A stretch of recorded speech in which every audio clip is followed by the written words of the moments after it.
Welcome to the Chelsea FanCast, fueled by Guinness, powered by celery.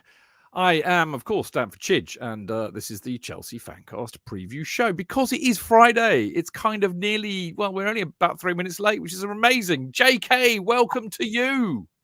I love being vaguely on time. Thank you. I know.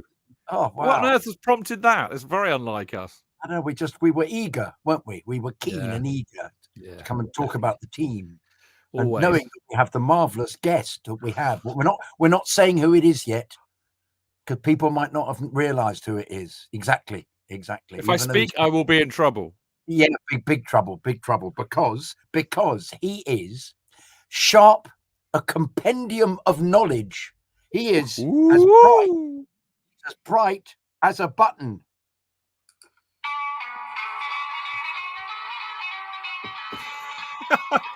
Hell is that? Bright as a button. Is that actually what that's called? You never fail to amaze me, JK. Unbelievable. How are you, Martin? I'm very well, thanks. Slightly stunned into silence by that, but there we go. I suppose Benjamin Button would have been a little bit worse. Oh, That's God. Your theme tune now. Bright as a button. That's bright as a button. Normally it's the Benny Hill theme, so I guess it's an improvement. I suppose it is. I'm loving your shirt, Martin. Oh yes, the one thing the new regime have got right is actually getting the retro shirts out. So if you can see this, I'm sporting the 1972 Castrol GTX version of the away kit. I mean, I always called it the Castrol GTX because I think, that's what we know it as. But it is a thing of beauty. So well done. By Hungary, not Castrol, it was. I assume. It was. No, Dave Sexton had a real love of the Hungarian team, I presume, of the 50s. And of course, that's why we had a red shirt, white shorts, and green stockings away kit as well, because that was also a rip-off of Hungary's kit. So there you go. Just couldn't get Puskás in the bargain, I guess. I suspect he probably would have tried, but there you go. It's a font of all things, the Chelsea FanCast, as you well know. Now, as ever, do not forget you can listen to the show live. Better late than never. Every Monday and Friday at 7:30 by going, of course, to Mixlr. Now, I need to qualify this, because if you want to listen to the show live and just listen to it and not see our ugly mugs, then you go to chelsea-fancast.mixlr.com. And of course, if you do that, you can join in all of the chat, as many do, on the live chat page. But now, because of the wonders of modern technology and a website called StreamYard, you can actually also watch us live on YouTube and our Facebook page. And it's all live. As you can see, JK's eating his dinner, so it tells you that it's dinner time. This is how we know. So there we go. So you can have a lot of fun with that. Of course, as always, we release it as a podcast on Acast, Spotify, Apple, and all good podcast platforms as well. Follow us on all the socials at Chelsea FanCast. And of course, like and subscribe. And also leave us beautiful 5-star reviews, that kind of thing. And also, quick plug for Patreon. We've got a few new Patreons this week. Welcome to you. I will be getting you Discord links very soon, because that's the thing. If you join our Patreon group, okay, yes, I know you have to bung us a few shekels every month. But in return, you do get to join our wonderful Discord group, where so many lovely people who've been listening to this show for years and years and years have reasonable debate. There's no nastiness. It's not toxic like Twitter and all the other socials. It's actually, we all have a view and opinion. Sometimes they're strong, but everybody kind of gets on, and it's a thing of loveliness. So also, if you want one, I will send you a mini Kerry Dixon banner, a replica of the one that adorns the Matthew Harding end. So to do that, patreon.com/Chelsea FanCast. Right, so lots to discuss tonight. A busy night. Very appropriate, because we have the Busy Bees on Saturday. And in part 2, we will be speaking to one of them. He was with us earlier on in the season. Lovely chap, a mate of JK's called Greville. He's on for Opposition View in part 2. Part 1, we'll be looking back at the Chelsea versus Leeds FA Cup match, which we were all there and hopefully have recovered from. And in part 3, we will be previewing the Brentford versus Chelsea match as well. So lot to cram in. Let's get on with it. What a weird old night Wednesday was.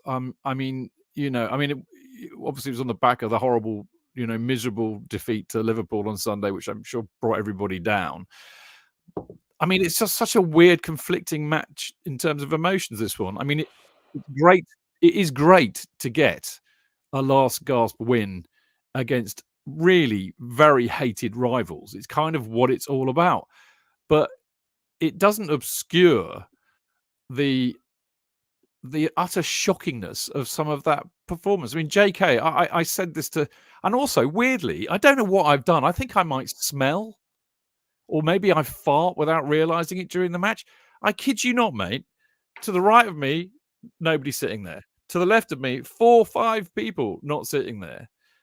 People all around me. I mean, obviously, the usual lovely blokes that I know who sit in front of me were all there. John was down the end of the row, as he always is. But I have this a lot of matches. Nobody seems to want to sit next to me. What's going on? It not be that they go, oh my goodness, look, it's the great Chidge, it's the great Stamford Chidge. I am not worthy to be basking in his aura.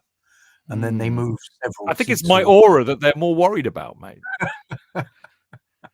Maybe they think I need more. Maybe they think I need all that room for my ego. Yeah, perhaps. Yeah, well, perhaps they're being. It's very sympathetic, regardless of what it is. I have no clue, Chidge, because we were all crammed in. In fact, how was sausage, by the way? Sausage was fantastic. Also known as Tim Rolls, for those that are unaware of his nickname. Sausage, in fact, what was lovely about him, yes, Tim Rolls, was that he was sitting next to Gary, who was a big friend of his mate Martin, who he was at university with, who he sits next to, and behind him was Eddie Levy, who similarly used to go away with Martin, so he was in his element. And he said, "You mean the caretaker? You mean the caretaker? Martin is known as the caretaker. Is he known as the? I didn't know that. He's a lovely bloke, Martin. Yeah, I did ask him. I did ask him once, but I can't remember. He's a band agent. You wonder whether it's to do with the band. He used to manage the Pixies. Yes, that's exactly right. Yeah. I've had long chats. Fantastic bands of the 80s and 90s and noughties. Yeah, and huge Chelsea fan. We used to go away in the same car with Eddie Levy's. That's why I know Martin. But yeah, and Tim was a fountain. Back in the days when we had about 10 fans. Yes, just us. And no, what was excellent was that we sit at a table away from where I used to sit, and everybody's lovely, and they all got it, and he gets on very well with everybody. Tim, he's I've got to say, fantastic fountain of knowledge. Used to be like yourself, Chidge, chairman of the Supporters Trust, and just a sweet man, and everybody gets on with him. So it was lovely, and he actually said to me at the end, "God, this has been really good fun." I said, "Yeah, thanks. I'm very pleased. Come another time if you want." So he's. So that was fabulous, but it was. I hate having to say this all the time, but we enjoyed ourselves much more than watching the football, which appears to be par for the course at the moment, doesn't it?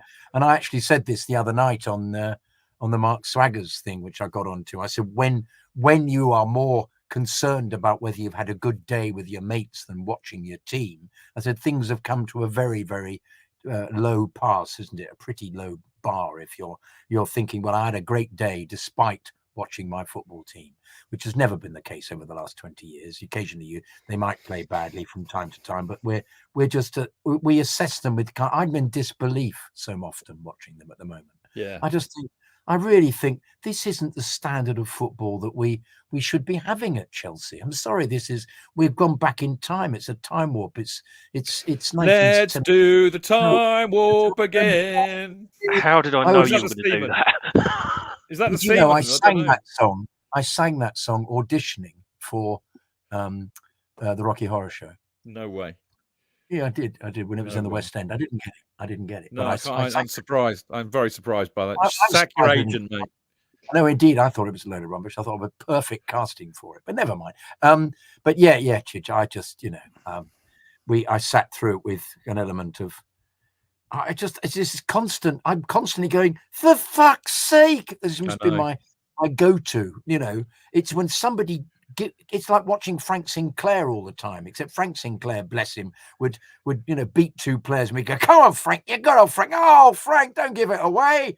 and that seems to happen. But you were kind of behind him, this is the really weird thing, isn't it? The disconnect. But he'd do something very good as well. But a number of times he would give the ball away in defence or score an own goal. JK, you're a very decent player, so you're actually making a comment annoyed that he's done it. Whereas the fact that some of them just do it all the time. Sorry to go on about that very quickly. The opening goal, we just knew that was going to happen.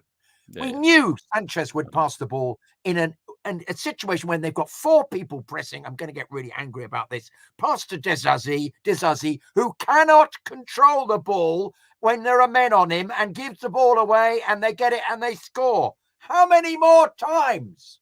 I know, and the fact that it happened, I'm just kind of remembering because I was frozen in time in a way, but I think it happened pretty early. 18 minutes in, Martin? No, that's when we scored. 8 minutes, wasn't it? 8 minutes. Yeah, opening 10 minutes. It certainly felt like it. I've got a couch behind me if you want to lie down, Jonathan. Yeah, and my fees are very reasonable, JK. We can dedicate 50 minutes of therapy for you personally if you want to lie on Martin's couch.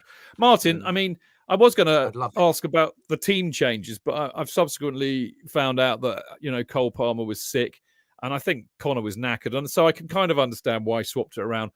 I'll talk about Mudryk at 10 later, but to pick up on what JK was saying, I presume, were you there, by the way? I was in the Matthew Harding lower, and the most amusing thing I can remember is when Connor scored at the end. I'm jumping forward here a little bit. A bloke beside me, who was never usually there, decided to jump up on the seat in front and promptly put his foot through the top of it. Oh, nice. It's hilarious. Basically, the noise it made set off the loud environment warning on my watch. Wow. It sounded like a fucking gunshot went off. Wow. Excellent. Yeah, he wasn't the most svelte bloke in the world, and he just got on it, and unsurprisingly, it didn't hold his weight, and he just crashed through it. Thankfully, he didn't injure himself or anything. We're all just kind of laughing at it, but that tells you all we need to know. The highlight of the game was a bloke breaking a seat near me. Well, here's the thing, right? And this is what I can't get my head around. Having watched it, I was chuntering away to myself because obviously, as we all know now, I was isolated and on my... is that why they all moved away from you? Maybe that... Well, I'll tell you something funny later on when we talk about Sterling, which did cause everybody to move away from me slightly. But I was saying to myself all the time, this is the most brainless Chelsea team I have ever seen. And what I mean by that is the number of unforced errors, the poor touch, the passes that go to, they're trying to go forward, they're trying to pass to somebody going forward, and they just give it away. And as you were both saying, the criminal goal to concede. But you know what? I watched the match back on the TV, and actually, I thought, that all notwithstanding, I don't think they were quite as bad as I felt they were watching them live. And that's really odd because normally it's the other way round. So I'm really confused, Martin. I think everyone was already in a bad mood from Sunday. So individual mistakes like the one that led to the opening goal just amplified that little bit further. Sanchez comes back in and immediately everyone's nervous when the ball gets played out the back. I don't think that helped. And then, like you say about the lack of intelligence in the team, it's stupid bookings, it's running up blind alleys, it's just the usual things we've been moaning about all season. And Leeds looked a lot more coherent, especially in the second half, and that's a bit of a worry, to be quite blunt. I'm glad we beat them because obviously can't stand the fuckers, but yeah, it was definitely one we got away with, which normally makes it feel a lot sweeter. But it's possible to hold two opinions at once. Yes, it's great to beat them. Yes, it's also okay to query the performance because that's not it, quite frankly. You know what? The interesting thing, because it seems really churlish to be sitting here a bit miserable and negative about it all after we've just beaten Leeds in the last minute to get through to the quarterfinal of the FA Cup. But you know what? I'm actually, in spite of the fact that I was hobbling with a dodgy Achilles, I almost did a JK. I had a dodgy Achilles on my left and a dodgy hamstring on my right. I crawled back to the bloody car. But I got to listen to Talk Sport. Are you in Conco by any chance? I think I might be. I think if you're a horse, you'd be shot. I think mate. On Wednesday night, if I was a horse, I'd have deserved to have been shot. But anyway, I was listening to Talk Sport on the way back with that Jamie O'Haha, and would you believe it, Dean Saunders. Oh my Crikey. God. And they phoned Cundy up because they love it when we lose, and they wind him up. And of course we hadn't lost, and they were actually expecting him to be like really very Cundy about it. And he sounded like us. He was like, well, that's great. We beat Leeds, but oh, mate, I'm not happy. That was he was as depressed as we have all been since then. So maybe we're not completely nutty. Let's change the tack slightly, because I was really quite fascinated by the fact that he played. Oh, by the way, I have a new name for Mudryk, which I invented in the pub with the lovely Richard Schaller. Lovely to see Richard and Tim on Wednesday night. I don't know where this came from. The new name for Mudryk is the depleted Ukrainian. Clever. It's better than my one, which got me into trouble when I used it on social media a few weeks back. But anyway, he wasn't that depleted on Wednesday. He played at number 10, and he scored a whoppingly great goal. I was quite intrigued by that. He was more involved, not quite the car crash that he has been, JK. He faded, didn't he? Well, they all faded, which is why Leeds got back into it in the second half, didn't they? Yes, he wasn't as good in the second half. No, he was great goal. The report that we had saying that they'd established that he had no brain, and they couldn't actually get him to perform at any decent standard appears to have been thrown out of the window by that performance, because he did some very good things indeed. Yeah. And a lot of them were pretty shit things too. They were off the cuff and instinctive, though. Yeah. He doesn't think he's fine. Exactly the problem. If he doesn't think he's absolutely fine, I agree. And also, I really do wish I think they need to use him properly. They really need to use him properly. They need to kick the ball down the pitch and get him to run after it, which is what Liverpool do. Yeah, but when he does that, he's shit. When he played in the number 10 role, he was much better. Don't you think? I still think there's the opportunity for that. I didn't see the ball once being belted down the ball to him on the wing. Well, that's because he was playing as the number 10. No, but I got the impression, as we will discover from Poch's presser, that it wasn't that he played. Is that coming up in part 3? But I might possibly be there if you allow me. Because I'll stick around if it is, Yeah, if you could, that would be great. Thanks. Because remember, I tell you the press conference, so you don't have to actually. I didn't watch it today. I was busy, so I would be looking forward to that. Yeah, so we do that. So no, and in fact, Poch hinted that the game took over, and in fact, he wasn't playing in the proper role. He just went into the middle of the pitch. The game dictated it. Because he was asked. So he said, interesting, this bloke said, interesting he was playing number 10. And he thought, well, it was, he kind of the game moved around him. And I thought, oh, no, that means he wasn't told to do that in the slightest. I would have been much funnier if Poch said, he wasn't supposed to be playing at number 10. That's what, if I was at the press conference, that's what I'd have said. I'd have said, for fuck's sake, he's supposed to go there. But no, I agree completely. Or even better, he can't count to 11. That would be funny, yeah. But Chidge, I can't. I don't know what we're supposed to do, are we? We've established that he's dreadful, and then he doesn't select him. Then he makes a bizarre selection. This was a bizarre selection, wasn't it? It was almost like saying, "I don't really care about the FA Cup." Do you know what? I saw it in the pub, and I thought, my God, he signed his death warrant here. Yeah, but not knowing, of course, that Farker did exactly the same thing, didn't he? He didn't. What a stupid Farker! What a stupid Farker! He chose 5 different players and brought all the attackers on in the second half, and I actually thought we held up quite competently against them, because that's all we appeared to be able to do was to. Have you ever heard Daniel Farker being interviewed? He speaks a bit like that. He's hilarious. German accent. He's got the body of a bloody WWF wrestler, but the voice of the most. He's a very fat sounding German. Yeah, and always a little bit. I like the Farker. Now, was it with the Communards where the joke was that Jimmy Somerville and the Jimmy Somerville spoke like that, mate. Yeah, they swapped voices for a laugh. That's exactly what they've done with Daniel Farker and someone else. It's so incongruous. It's hilarious. Wonderful. I love it. He's very thoughtful. Listen, he's a very thoughtful manager. I don't quite understand why Norwich got rid of him. He's quite an intellectual German, I think. That's great. Expect more of a Klopp, don't you? Instead of what you have that, don't you? Yes, I like it. Yeah, no. Can I just say for a second, What the fuck did they play in those pink outfits for? Rhubarb and custard. Yeah, what the fuck was what? I have no idea, mate. What the fuck? Well, they I have no idea. Almost said we don't care about tradition. We don't care about the fact we've got. They don't. We don't care about the fact that we've got a history with you. We don't care about tradition. We don't care about football. All we care about is selling fucking shirts to stupid fans. Leeds United selling shirts. Bastards. Oh, listen, mate. One thing I'm talking of Leeds. Can you explain to me, both of you, why I did not hear once a version of "We all hate Leeds and Leeds and Leeds, Leeds and Leeds"? Why was that not sung? Did try it. We did try. I agree. Absolutely agree. A few of it. No, it didn't, because only about half of the 24 people in the area near where I was knew the bloody song.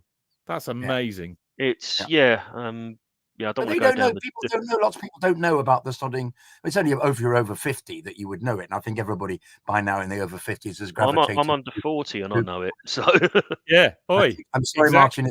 I do apologise. That was really ageist. You're ageist.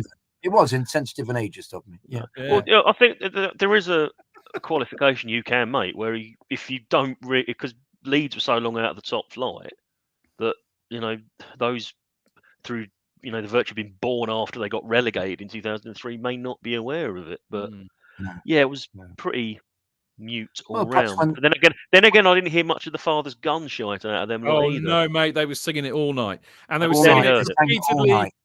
Yeah, and repeatedly on the way to the ground, because I managed to leave the Cock at the exact time that they were all being kettled and marched to the ground. So I kind of walked beside them, actually, quite hilariously. I was in the Cock after the game, and you could see a load of police fans going up the North End Road with the blue sirens going, and then a load of people getting frog marched back the other way. So God knows I walked. That was my route back, and guess what? They're going after you, were they? Yeah, Chelsea's top boy, obviously. No, they were. It was top, they said. Something like that. It was kicking off a bit, actually. I'd imagine it got spicy. It was. They're not happy. They're not nice at all. No. Well, that silly bastard who fell off the fucking top tier. Apparently, he was on a banning order. Yeah, apparently for smacking Chris Kirkland in the chops or something. Oh, no, yeah, he had a swing at him and got done. Anyway, the Mudryk experiment. More of that later.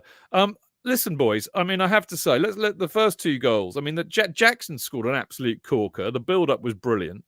The build-up was also brilliant, and again, a superb finish by Mudryk. So they scored these two great goals. This is what I cannot work out about this side. There are flashes of brilliance, and I have to say they were superb. And then utter brainless idiocy, which I cannot get my head around. I think, the second half was weird, wasn't it? It was a bit of an extra time deja vu. And I kind of wondered, are they knackered or are they just shit? What is going on here? Or were they tactically being quite clever, but not actually clever enough to actually, make it happen? So expedite it. So, playing deep to try and catch Leeds on the break, and also playing deep and letting them have the ball because they know that Leeds really want to counterattack. So you could argue that they were being clever, but they just don't seem to have the intelligence to expedite it, JK.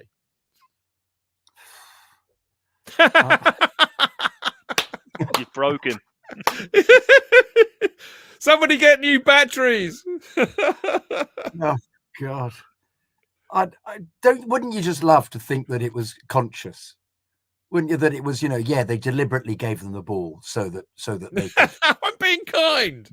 Yeah. I mean, Chidge, it's shite. All you read is I'm getting jibed at by people saying no, they're all young. The process, and even once again in the presser, he goes on about it as well. They're all young. They don't know. They're all you think surely. So are a lot of the Leeds players. Yeah. But also the fact that they're young, they shouldn't get tired. He says they're tired in the presser. He said they were tired in the second half. That's why they couldn't do anything about it. But it was interesting. The second that he brought Connor on, you get a man who ran 13 kilometers, didn't he, in one of the games recently? They're more than any other Premier League match this season. Starts to boss him about. You just think, well, yeah, obviously he's one of the better players, isn't he? And I've got a lot of time for Casado at the moment, who I think actually is getting in some very good tackles indeed. But Enzo can't receive the ball under pressure, though. No, he can't. No, well, very few of them can. But this is the trouble, isn't it? We're looking at them, we're thinking, that was, as you said, Chidge, that was good. That was excellent. The goals were excellent. Lovely interpassing. Then you go, actually, this is now shit. This is just terrible. I thought Chalobah did pretty well, considering it's lovely to see Trevo playing. Actually, I think I've got. You see, this is the other thing. This is what I can't understand. There's so many things about Chelsea Football Club at the moment I cannot understand. I'm finding it really hard to love a lot of those players. Trevo plays his first match, and I got a smile on my face watching him play. And I mean, is it as simple as the fact that with Trevo and Chilwell and people like that, they've kind of earned that. They've earned that love. You know, they've played well for us in the past. They've been part of successful sides. You have a warmth towards them, whereas this lot, I look at them and go, well, we probably shouldn't have fucking bought you in the first place. We spent too much money on you and you've been a bag of shit for most of the season. I'm finding it really hard to have the usual warmth and what's the word I'm struggling for? I don't know. I do have quite a big sense of fairness, and I feel that half the time I'm not really being very fair on them because, as we keep getting told, they're all young. You know, give them time. Don't be so hard on them. La la la la la. And I wonder if that's possibly skewed by the circumstances under which they are here. You know, they weren't chosen by the manager that we either like or don't like. They were all chosen by sporting directors and egg bollocks. So you know, I think maybe I'm allowing that to cloud my view of them, and maybe that is a tad unfair. Actually, maybe I should be a bit more supportive than I have been. I think the Gary Neville comments are going to be hung over them from now till the day they leave the club. A lot of them, I think a lot of those. I think there was some truth to them, but the way he phrased it, plenty of people have already pointed out the hypocrisy in it from Gareth Neville. Well, he's a fucking twat. It's deliberate. From me, Gareth Neville. Think about it. But so on the one hand, he's called them bottle jobs, yet he's preached about mental health awareness when he's been talking with Dele Alli. And secondly, when he was doing it was the same crap when Man U struggled. He wasn't piling into Ole Gunnar Solskjaer because he's his mate.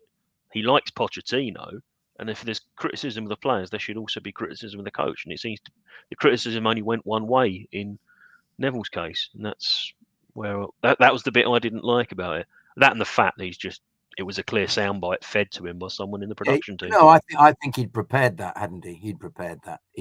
So when did he prepare it? From when he was driving into Wembley? Yeah. So they had the narrative prepared already. Yeah, absolutely, because he knew that it would be quoted everywhere, and he was even quoted again today in the press conference. You know, as a big thing, and Poch sort of batted it away. But I mean, to an extent, it's not that it's right. The club has lost 6 finals. There must be something going on there in the. Yeah, and only one of them's been under the new regime, which is a little bit alarming, isn't it? I mean, it'd be lovely to blame them for it all, but you can't. I mean, this has been going on for a long, long time. Indeed. So it's and it can't all be bad luck, although we have had a lot of it. Something is rotten in the state of Stamford Bridge, but something is rotten in the state of Denmark. No, I said Stamford Bridge deliberately there, because I wasn't. I was just giving you a bit of Shakespeare, mate. I know you were. That's why I said it as well. I was about to say I am not eating the air. Promise. To be or not to be? Oh God, that is the question. What's the question, JK? I was going to say I'm about to eat the air. Promise crammed, but you completely fucked it. Well, there we go. It makes a change for it to be this way round, doesn't it? No. Oh, okay. I do it all the time, do I? No, but I shall go home. Listening everybody at home. Yes. I'm sorry. It's just not working for me. No, off you go then. You've had your day out and fuck off home.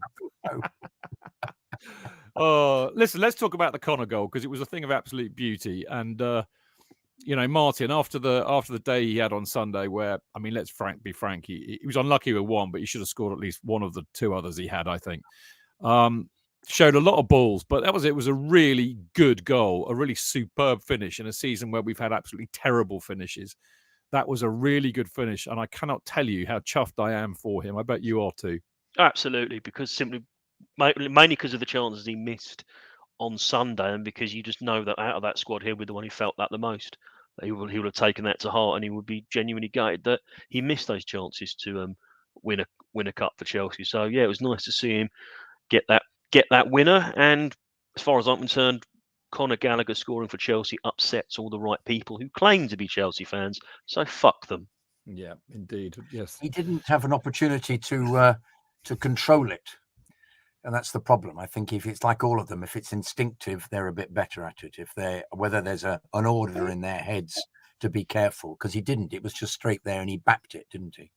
Well, he rolled the defender and took the defender on, rolled him, and hit it first time. He rolled him and then smashed it. What I'm saying is, he wasn't a ball passed to him that he then had to specifically hold it and then play it.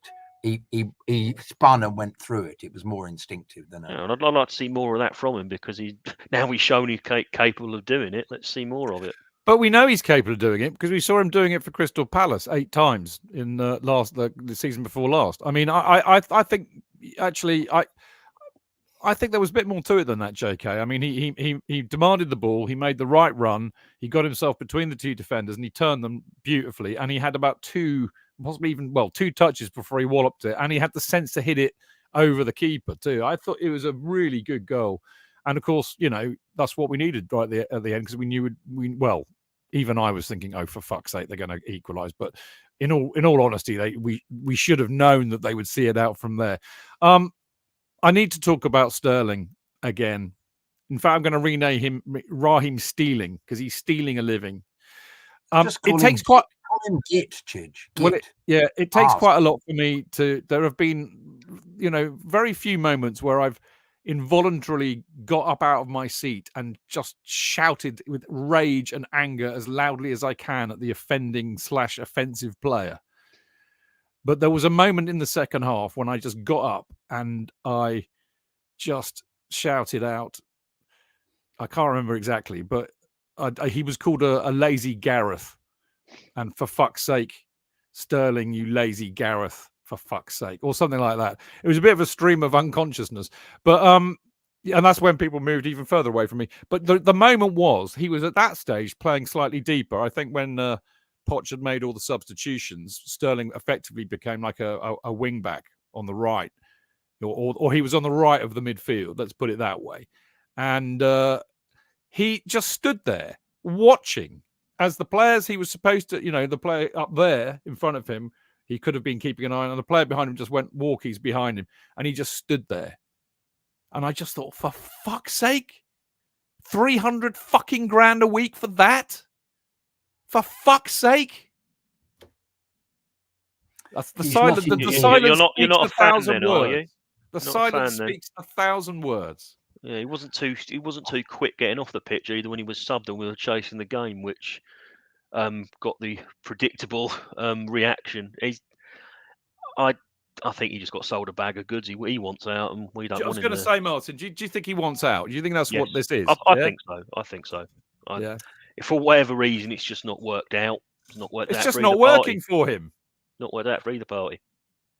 I got sent a note from a mate saying he's involved in an escort girl setup. You can't say that unless you say allegedly before it. And yes, and you're saying it for me. Yeah, I said I got it from a mate. I'm not paying any attention to it. I'm sure it's a complete lie. However, I would find that hard to believe. I think that's nonsense. And that he's some of these things tie in with the theory that Rio Coca said to me when I was briefly on Radio 5 Live. Don't start me on Nigel Rio fucking Coca. Oh, I know. What an absolute prick. I agree with you completely. But he said the rumor was in the football fraternity that Chelsea was a club that you went to because you didn't want to have to make any effort, and they would pay you 400,000 a week.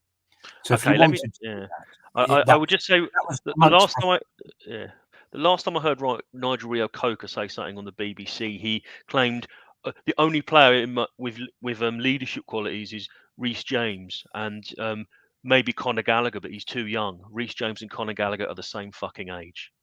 So that tells you all I need to know about that prick. And he's not the full ticket. He's an arsehole, and he's my license fee's paying for him to spout bollocks about Chelsea Football Club, and There was no No, but balance. There was no nuance to it. He's just talking shit. it could be shit, but at the same time, and he might not have a great reputation, but that the impression that I got from last year was there were several who weren't actually bothering, and perhaps that was the reason, was somebody saying, well, you can get there and not really pull your weight. And I think Ziyech was an example of last year where we just got the impression that he didn't give a How did we monkey's. win a Champions League with players not pulling their weight? Then I think that's a very lazy accusation, if that's what was said. Perhaps it was last season. I don't know. I mean, look, But to be the very fact that the reputation of the club is such. I'm trying to find a reason why, from tittle tattle, well, whatever. I'm gonna give you one. Sterling is so completely uninvolved.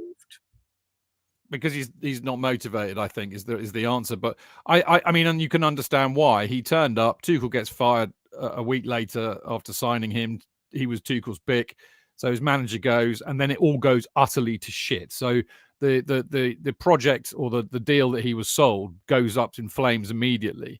I would say for a lot of the players that we're talking about who appeared to down tools, it coincided with us being sanctioned and then up for sale. So you could say the same about them. I mean, we've been saying it about ourselves, that the club has fundamentally changed. We're not happy about it. Imagine if you play for that club, you earn your living at that club. If you work for a company, and I know this puts JK and I on rather thin ice because we tend to avoid that kind of sordid behaviour. You're unemployable. Okay, thank you, Martin. Thank you, Martin. But if you to be self-employed. Indeed, exactly. Nobody else would hire us. But if you work for a big, PLC or something, or even a smaller company, and it gets taken over by new owners, and they start firing people left, right, and centre, you just think, well, fuck that. I've had a good innings here, but I'm not into this anymore. So off you want to go. So I think there's been a lot of that, really. And remember that Raza is a legacy of that in some respects, or maybe was stupid enough to sign when he should have thought of it better, actually. Anyway, I don't think there was. I think they were obviously given a prospectus when they joined, and the reality didn't match the brochure. Yeah, got sold exactly a timeshare or something. He started well, if you remember. He Yeah. did play competently, and he said at the time, "I've got to make more effort." I wasn't on it last year. He said that he started well. So what has happened within the season for him to actually? Well, I think he's disillusioned. I think he's disillusioned. It has gone to shit. He was booed off. Yes. Well, I think because people are sick of him being shit, frankly, or not putting it in. Listen, we need to wrap this up, but very quick. You don't boo any Chelsea player. Just putting that out. No, there. I didn't. Shit boo him. As they are, I didn't boo him. I called him a Gareth. You called him that, but you didn't boo him. Yeah. Oh, I'd never boo a blue, mate. Never boo a blue. Listen, very quickly, because we got our opposition view waiting in the wings, but we're into a quarter final against Leicester. Let's be frank here. On paper, we should beat. We're one game away from Wembley for a semi-final, and I was thinking a couple of years back. Okay, we did finish in the top four, which kind of helps things immeasurably, but we got to two finals, lost them both, but we got to two finals. And I was thinking, we've been to Wembley nearly every year for the last 20 odd years. If we were to get to a semi-final and a final and hopefully win it, I wonder what kind of a season it makes it. It puts a slightly different complexion on it, I think. And we've got to a League Cup final where we were unlucky to lose. Let's be honest here. We could get to another final and win it. I mean, then suddenly, is this like, this is kind of like not a complete car crash of a season if that happens. And I'm like thinking, how can this be? It's because it's felt like it also. Again, more confusion, JK. Yes, there is no logic to the season. There is no logic to their performances. There is no consistency. It is bewildering, Chidge, I find. I watch them and think, it's not a question of which team's going to turn up. It's which team's going to turn up for the next 3 minutes. Yeah. Suddenly they're dreadful. Then suddenly they're good. And then suddenly they do something absolutely appalling. I just think that, if it had been a better side on Wednesday, if Leeds had been a better side, they'd have taken us to the cleaners. I mean, even from the very beginning, when the bloke punted the ball up the pitch and James, who had been running like a madman deliberately at all the defence, spooked everybody, or got the ball instead of Gilchrist and should have scored. But he's not enough and bumped up. And then I thought, that was a terrible mistake. But is that down to the fact that it's Gilchrist is of all the inexperienced players we've got, despite being one of our own, is even more inexperienced because he's hardly played. Is that what, do we forgive him for being, 19 and a reserve? In which case, should we be forgiving all of them? Well, indeed. And you're then stuck with this dilemma.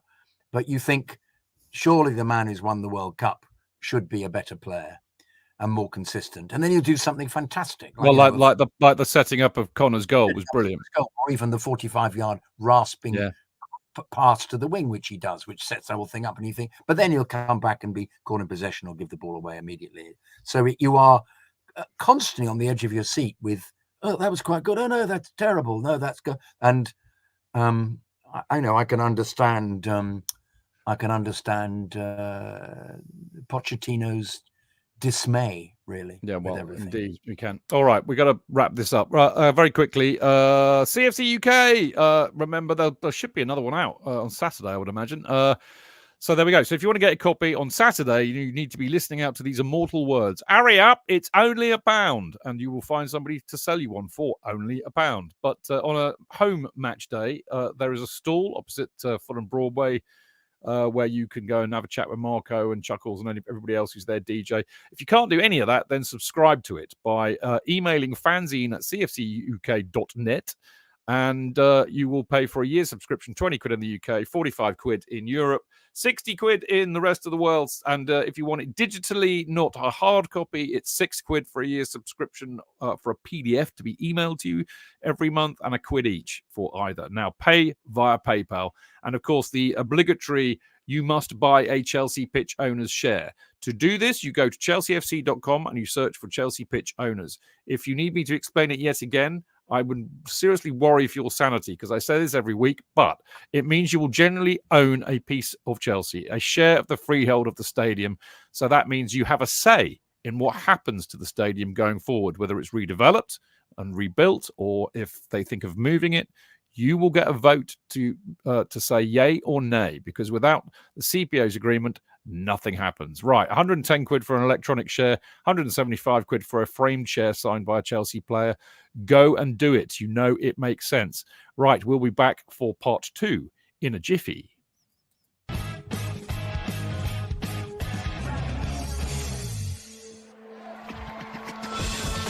Real fans, real opinions. I'm Jason Cundy, and you're listening to the Chelsea Football Fancast. Up the Chelsea!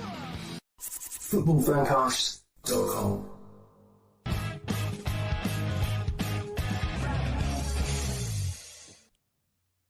Welcome back. It is the Chelsea Fancast Friday night preview show, and I am Stamford Chidge, and I'm joined by the delicious Jonathan Kydd. Hello. And the equally lovely Martin Wickham. Good evening. And now it is time for this. The opposition view. It so is. Oh, that was quite a sexy little sting, wasn't it, JK? Did you like that? Yeah.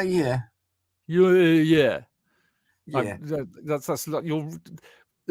I'm just going to move on. Longer, can you not make it longer? It's only 3 fucking seconds long, mate. What are you supposed to be longer? Stretch it like an elastic band?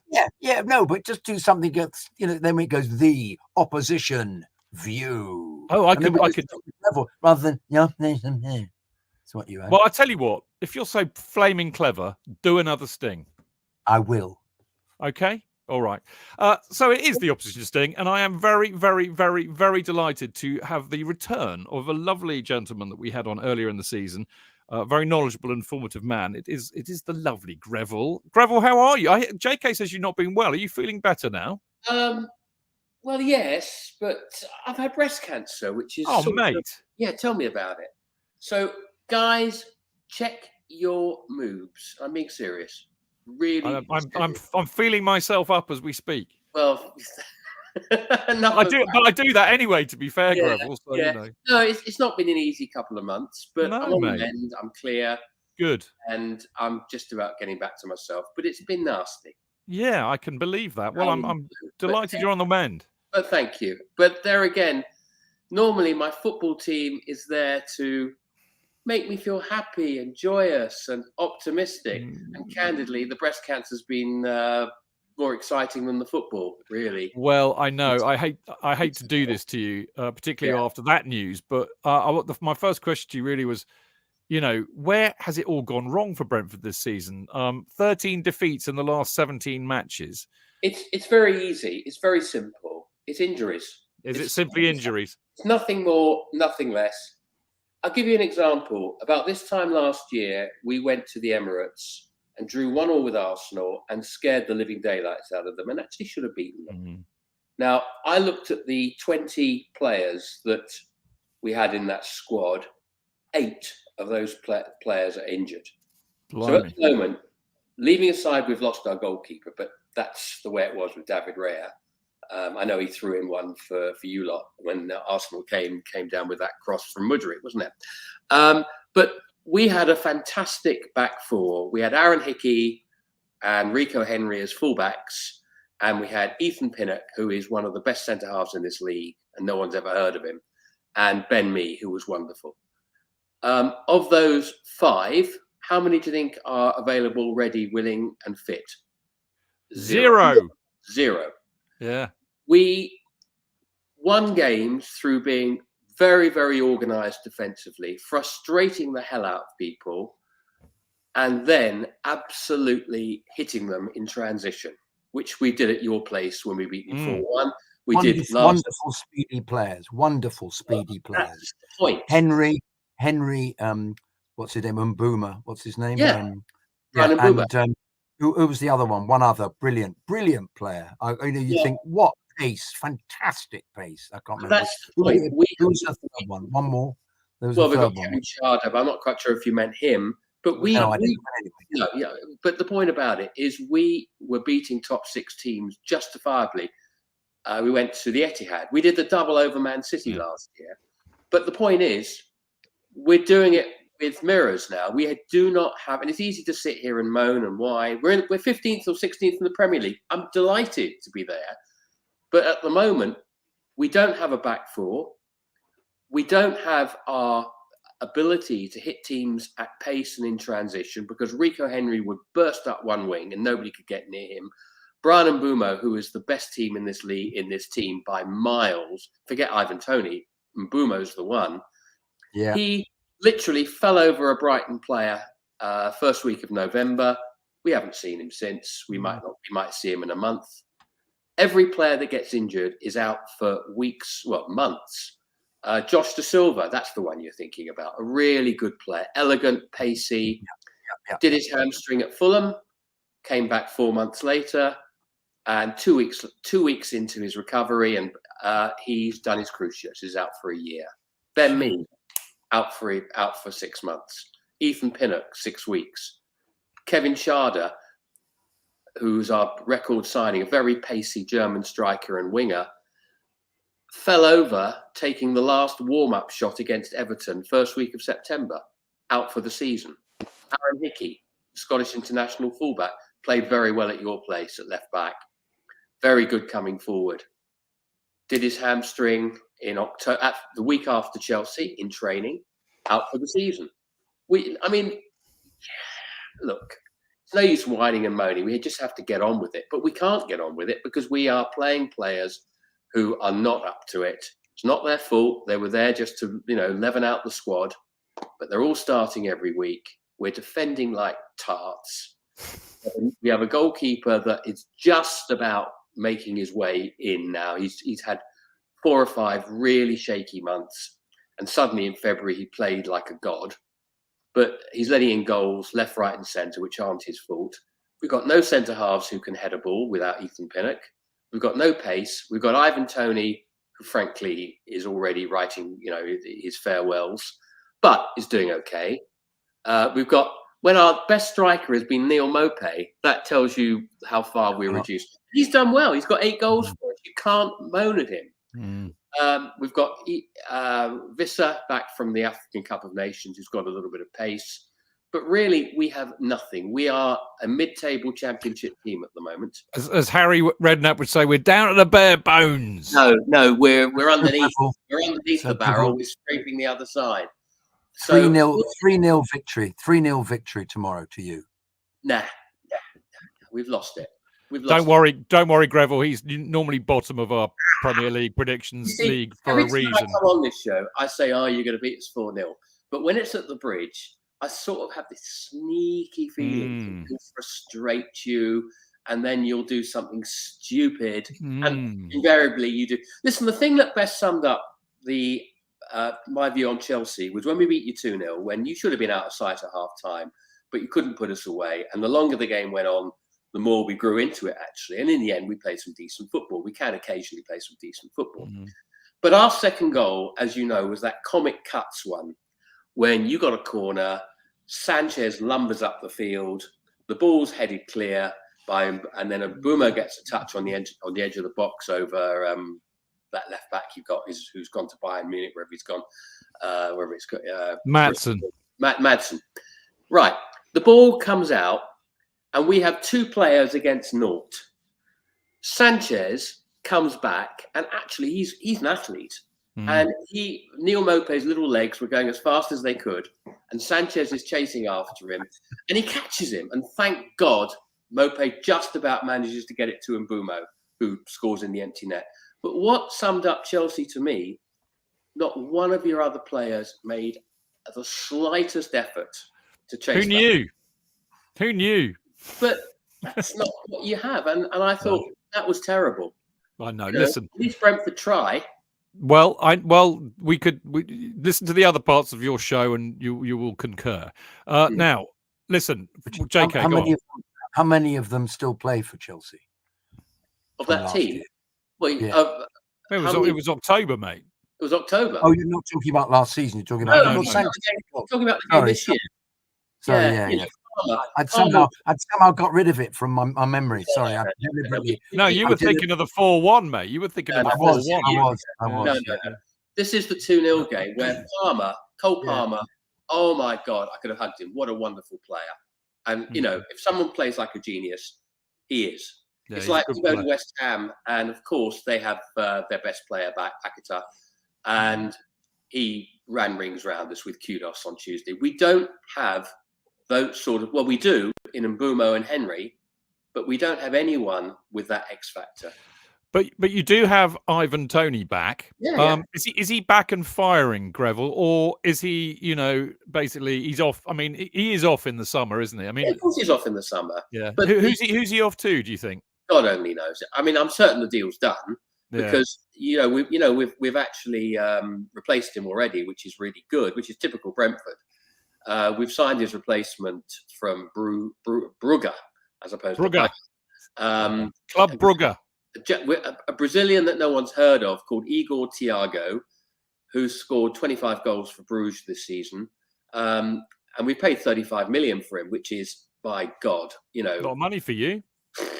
It's 12 million over our record signing. Wow. But that's Brentford. Brilliant to actually sign the replacement before we sell the guy.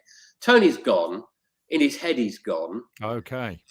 But he knows that he has to put it in this season because he wants to play in the Euros. Yeah. And he's actually done well. He's not match fit.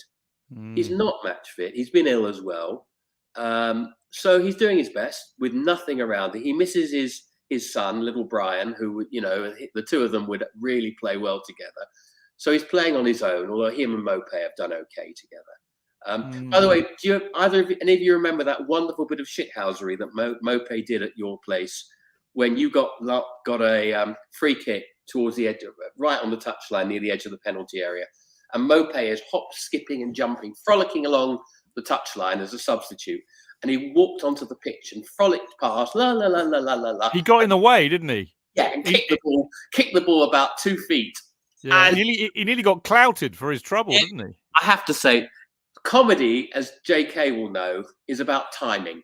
Yeah. The timing was wonderful. And what made it even funnier was the camera then cuts to Thomas Frank's face, which is like thunder.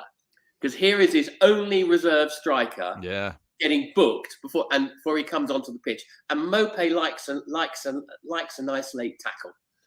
So he's a walking red card. Although generally he knows just about how far to go. So anyway, look, I've no idea who we're going to play tomorrow. I've no idea if we're going to play the normal 3-5-2. We would normally do that, but we don't have three decent centre halves left. They're all injured. JK. Paul Burgess here says you have a Greville. Seriously, you've got a gem in the 21s, Ryan Tremmell, great player in the making. Do you Ryan agree with Tremmell, he's absolutely right. He's injured. Sorry, I mustn't laugh. No, listen. It's great. He actually went to Exeter. This is interesting in that we signed him from Leatherhead. He's quite posh, apparently. We signed him from literally like a boys' club, and he went into the B team, which is now producing good players. But he was a filler, because the good players have got to have people around them to play. He was a filler, but he's kicked on. And he went on loan to Exeter this season, played really, really well for them, and is a star in the making. We've got another one called Yihya Yamoliuk, who's just 20 today, who's a Ukraine under-21 international. He'll probably be on the bench tomorrow. He actually came on at your place, and he's very skillful. But the best example of Brentford, what's going on, we actually spent 4 million quid on a 17-year-old Turkish midfield player, whose name I can't even begin to pronounce, who was playing in the Turkish Super League or whatever it's called at 17, which is pretty good. And he's a defensive midfield player, and he's a little squat fella, very skillful. We've all seen all the videos. When we sign a player, we all scour YouTube, as I'm sure you guys do. And he came in. I don't actually, Grove. I can't be asked, mate. And in his first training session, he has done his he's done his cruciate. Honestly, you are worse than us. I thought we were the worst. He's this is even worse than us. And he hobbles on in his puffer coat on crutches. And this is our new signing. The whole season has been a total fucking disaster. Bloody hell. Well, okay. On that point, I mean, go on, JK. No, I was just going to say that Fofana, one of our supposedly great signings, Pochettino was asked at the press conference today, was there any possibility of him coming back to play this season? And he said, who? He went, yes. Let me think. No. They said, didn't we loan him to Burnley or something? Is what he said. He's done well. He's a good player for Fofana. Yeah. Well, not the one who's like, the one who's playing for Burnley looks quite decent. Burnley one, yeah, that one. Yeah, that's David, whatever his name. Yeah. The one that you've forgotten because he's never hardly played for us, and if he was a horse, we should shoot him. Now, listen, Greville. Serious matters. You're 5 points from the relegation zone. Are you worried? I mean, I can't believe there's any pressure on Frank, particularly given the injury woes. But are you worried that it might happen? Well, I'm worried for Thomas Frank because he's looking increasingly harassed because there is nothing he can do. It is literally beyond anyone's control what is going on. And if you think I'm laying it on with a trowel, actually I'm not. It is beyond a joke what's going on. Will we go down? I don't know, because thankfully this is a very good season to be shit, given what's at the bottom of the league.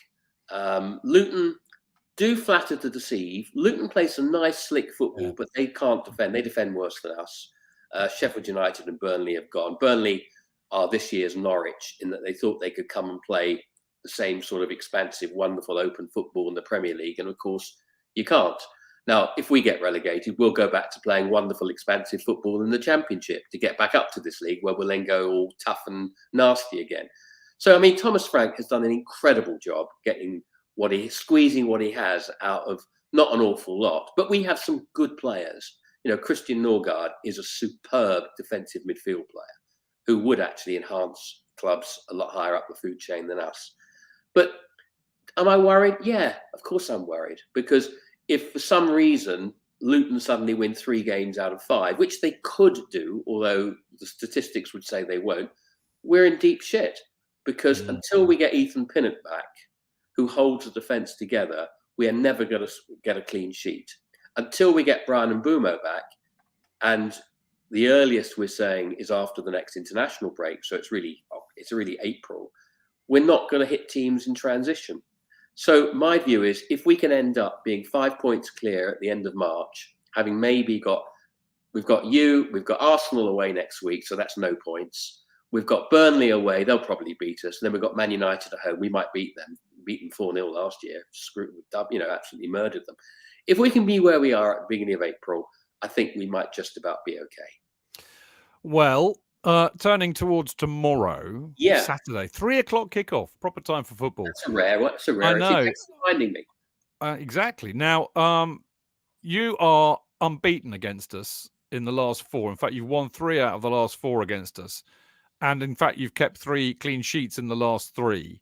Oh, And in the Premier League, you've obviously only played us twice at home. We haven't scored a goal. We haven't scored a goal. No, you haven't scored a goal, and you haven't actually beaten us because we won 1-0 and we drew the other. So it's a bit kind of swings and roundabouts, this. But I mean, I wonder if this fits into a slightly older narrative, which is, you beat us by playing on the counter-attack, and we're too stupid to be able to stop it. But actually at home, it's a different kettle of fish because you actually have to come out and play, and maybe we can pick you off. So that's kind of what I'm thinking about. Well, you might be right. If we play 3-5-2, we would try and pick. We would actually sit back in a low block, even at home against you. Now, it's just possible he might decide to go for it a little bit with a 4-3-3. But I think that's going to be disastrous if he does that, because you are too good for us on the break. You will do us. One of your players will rouse themselves out of his sloth and lethargy and do something fantastic. And it won't be Raheem Sterling. No, you'll beat us 2-0. But it was interesting because last year we had a 0-0 ball draw where the only exciting things were Graham Potter and Thomas Frank spending most of the game chatting to each other. But the game in 21-22, you beat us 1-0, and we absolutely. That's when we were all having to wear those kind of Air Raid Warden tin hats, wasn't it? Yeah. I think Chilwell said it was like the Blitz or something. It was. Because you did more damage to West London that night than Hitler did. I mean, we were very, very direct. But Mendy had a game you will not believe. I mean, he made 5 or 6 saves in about a 20-minute period when you could not get the ball out of your last third. Particularly from the throw-ins. The throw-ins were fun. The flick on from the throw-ins. Yeah. But you see, we can't even do that because Ethan Pinnock is crucial, because Ethan Pinnock has this. He's like one of those jump jets. He really has an incredible vertical leap, and he wins everything.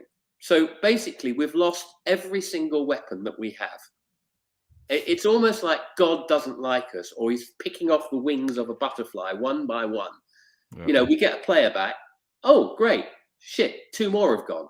Yeah. Well, I mean, sounding paranoid, but you know what? They really are out. Yeah, but Greville, this is how we felt for a lot of this season as well, because our injury list is, I mean, it's like emergency ward 10, and it has been all season. I mean, we've got Nkunku, who was supposed to be, the man to kind of take us back to where we belong, and he's hardly played all season. He comes back and he gets injured the second game.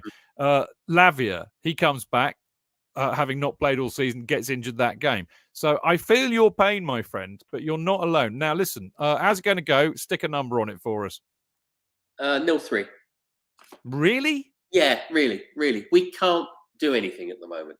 Wow. And I'm not. I know occasionally I've said this to you in the past, but actually I've had my fingers crossed under the table, particularly at Stamford Bridge, because I'm thinking, you know what? If they come out in their normal sort of arrogant way, we'll do them. Now I'm genuinely thinking we don't have much to hit you with. And you said this for the home game, our home game. Look how that turned out. You're going to win it. So you had your fingers crossed at the time, did you? Just a little bit, because I genuinely felt if we could hold out till half time, you would get frustrated. The crowd would start murmuring, which they did. I was sitting right in the Chelsea end, by the way, and one of your very interesting people sussed me. Oh, no! Yeah. Mate, if you say anything, you're going to get a slap, all right? Yeah, a little bit like that. So it was me, actually, Greville. That's a bit hairy. But actually, when we scored that ridiculous second goal, I thought the guy was going to have apoplexy. He was more concerned about his blood pressure than me. So I escaped.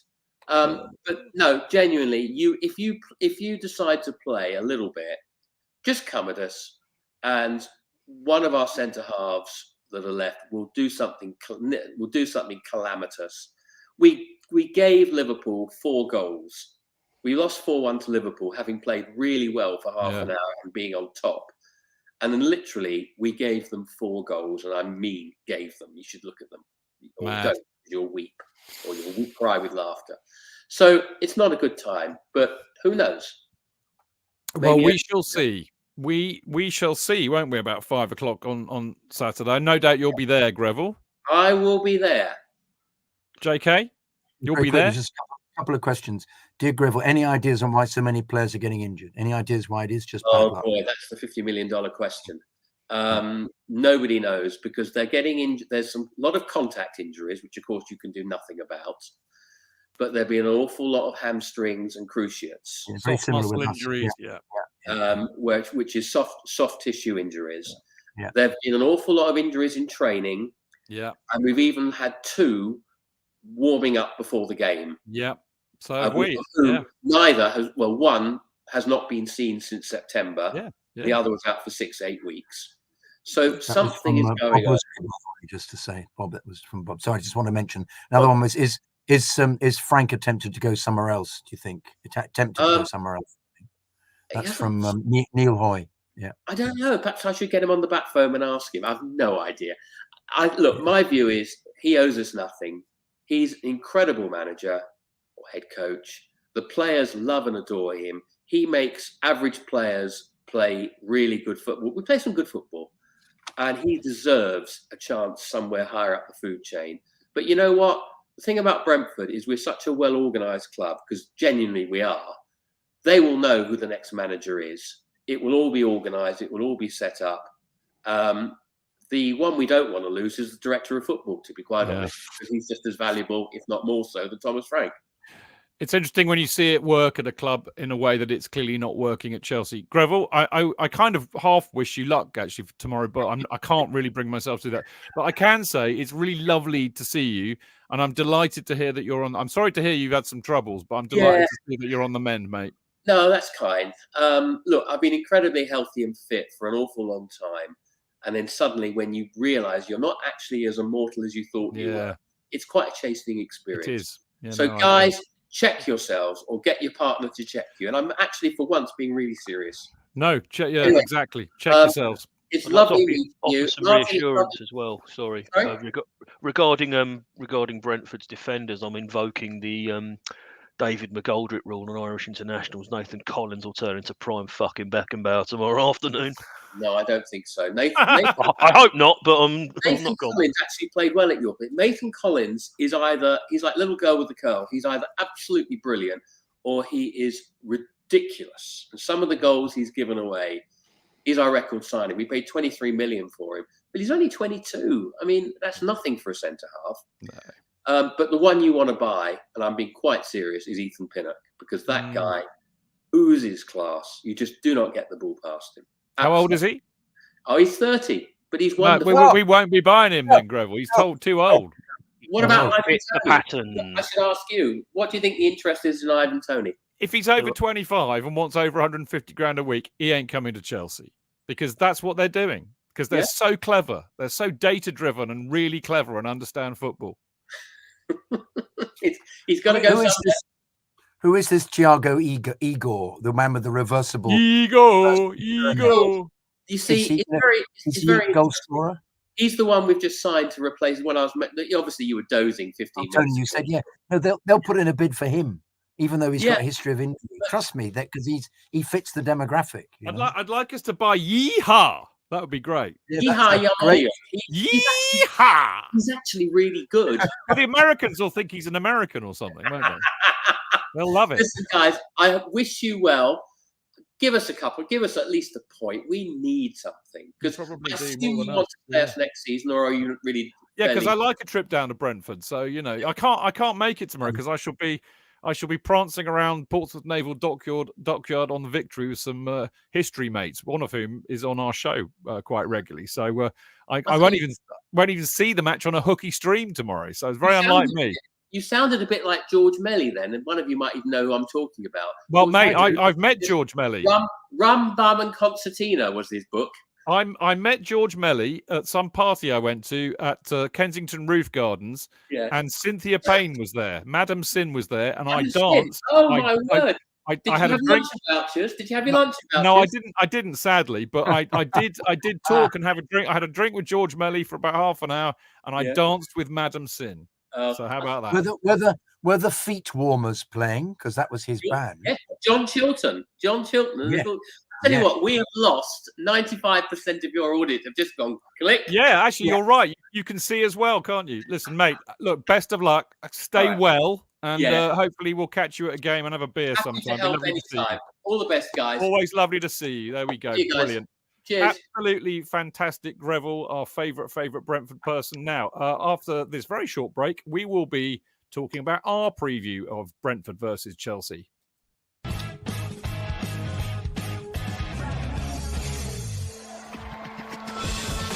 Real fans, real opinions. I'm Jason Cundy, and you're listening to the Chelsea Football Fancast. Proper Chelsea. Footballfancast.com.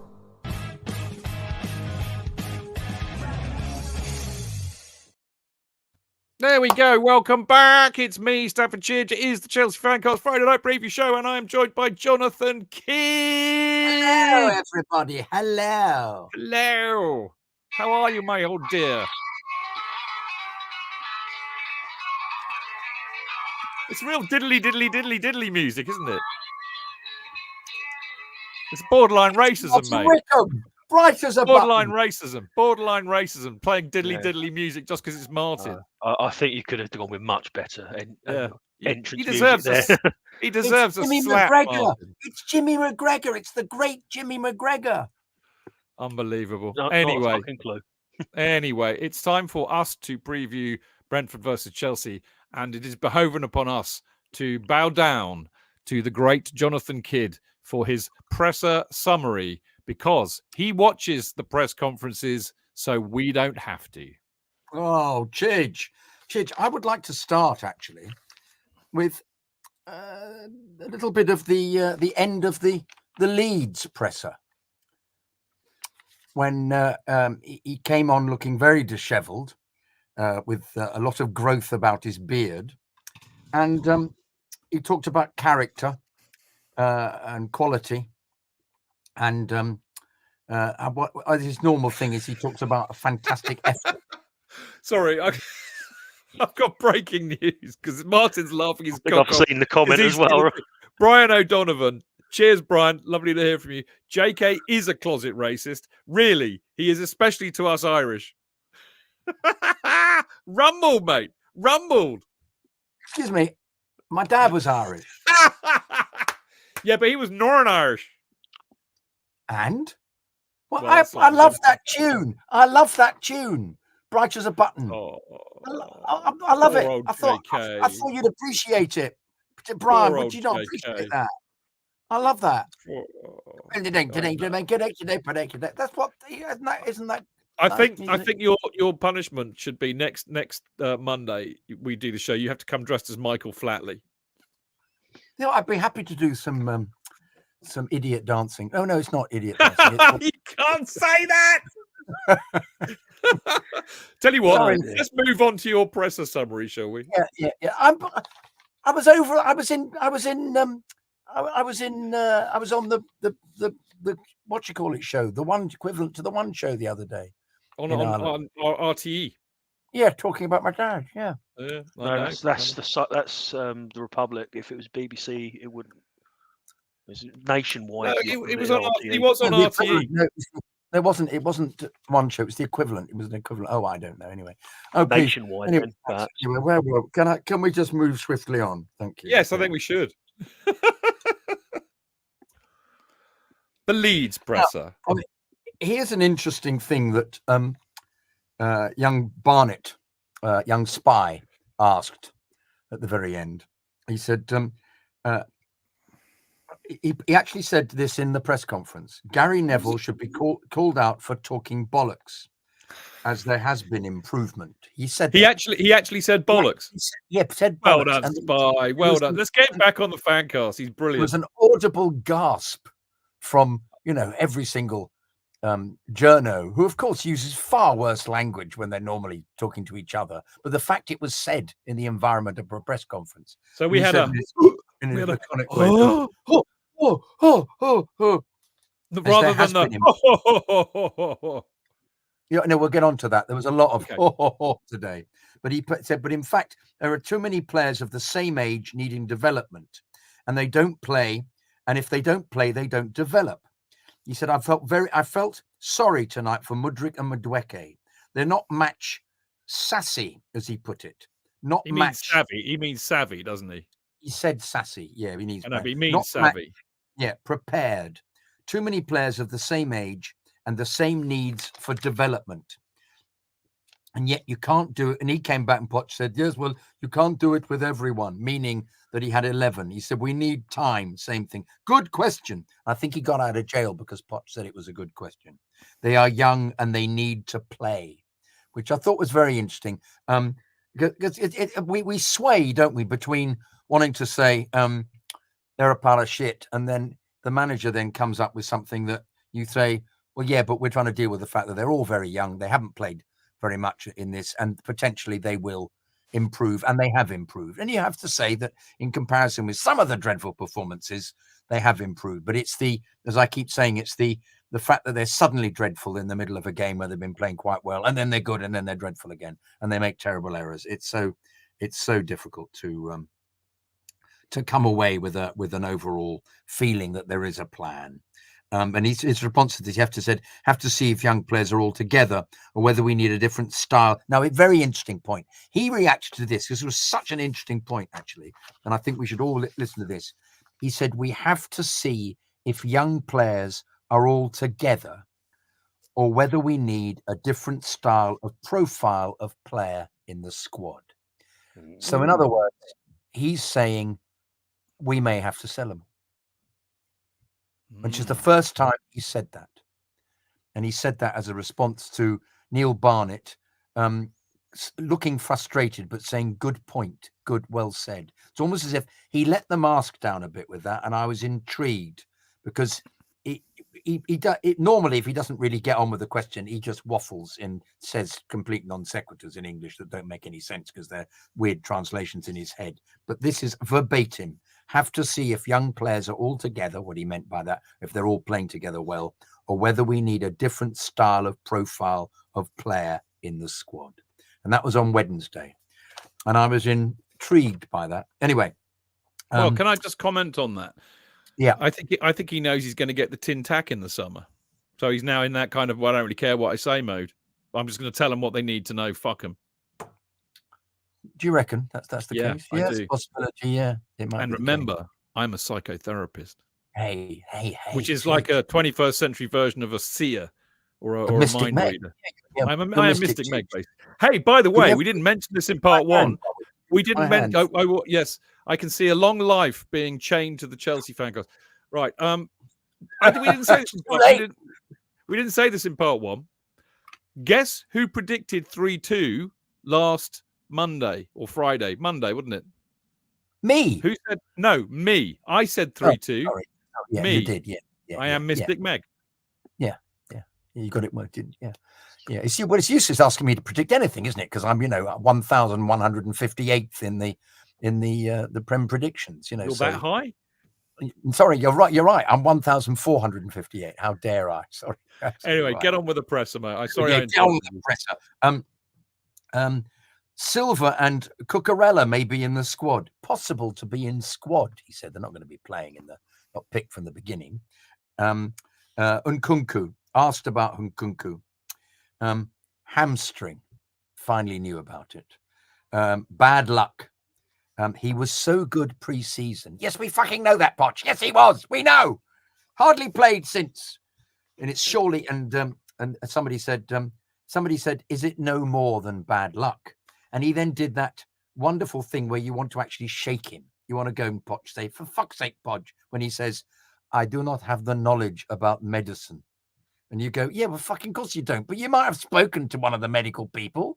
You might have had a word with the medical staff rather than saying scarf. I said scarf, medical staff, rather than just retreat into that shit. And he went, somebody then said, will there be a win? And he went, ha, ha, ha, ha, ha. And they all went, ha, ha, ha, ha, ha. as is their and he said, my mood is always tried to be constant. What the fuck was that? What? Anyway. That Well, maybe that's he quite meant an old fact. consistent. Sorry, Martin. Go on, Martin. Maybe he meant consistent. Yes. Well, to be really fair, as the JK same will word. know, it's a very Yes. old-fashioned way of saying consistent. Like It is. I am constant by your side. Yes, The Constant Husband is a film from the 50s is starring Rex indeed. Harrison. Yes. It is indeed. Yes. So there we go. Consistent Husband. Maybe yes, he's speaking better English than we do. Everyone's spoken about the Gary Neville comments at length, was the question given to him. And he went, and everybody went, That's a statement, not a fucking question. yes. God almighty. Comments, Gary Neville comments. Ha ha ha. Anyway, did it inspire the players, said the journalist. Good thing in a way. And he did the pointing the finger. Poch got the finger out and went, no. 5 no's. Not a good thing, he said. To be professional, he then said something. He shook his head. To be professional, I always want to win. And we win not because it was because of a comment of Gary. He said, it's not for sure. I need to make clear. Everybody laughed. Why? Important people like Gary, you pay attention, but only that. You move on. Okay. Then suddenly, Connor getting goals now. He says he loves playing for Pochettino. Huge mirth. Why? Tell me why, please. Why, everybody? And he says, I want to clarify this, or some coach will become jealous. When he say this, he mean whole coaching staff and the club. And all the coaches love. Oh, and the bloke said, and all the coaches love him too. And he says, Jesus is here now. Do you love him? And Jesus in the front row says, yes. Huge laughter from everybody. Everybody falling apart. The fact that Jesus says he loves Connor. Well, Jesus Now loves then him. he's then asked the question. Now, It's a religious preacher. That's all it is. How hard will you fight to make sure he stays? And he then says, you know the answer. I don't know why they keep asking this. He's going to say, it's got nothing to do with me. It's to do with the club. And he says, that is another thing that is two-part. I cannot be involved in this. It's between the club and Connor, which is the same answer. So why the fuck is asked by this question? God knows. I am the coach who needs to be in my place. From your perspective, it would be inconceivable for him to leave in the summer. We know how important he is. And he then avoids it by saying, I take best decision for team and the club. If Connor deserved to play, that's my decision. To pick best starting 11 is my job, and to win games. Meaningless. Last 6 days, hard. Maybe yes. We have faith in them.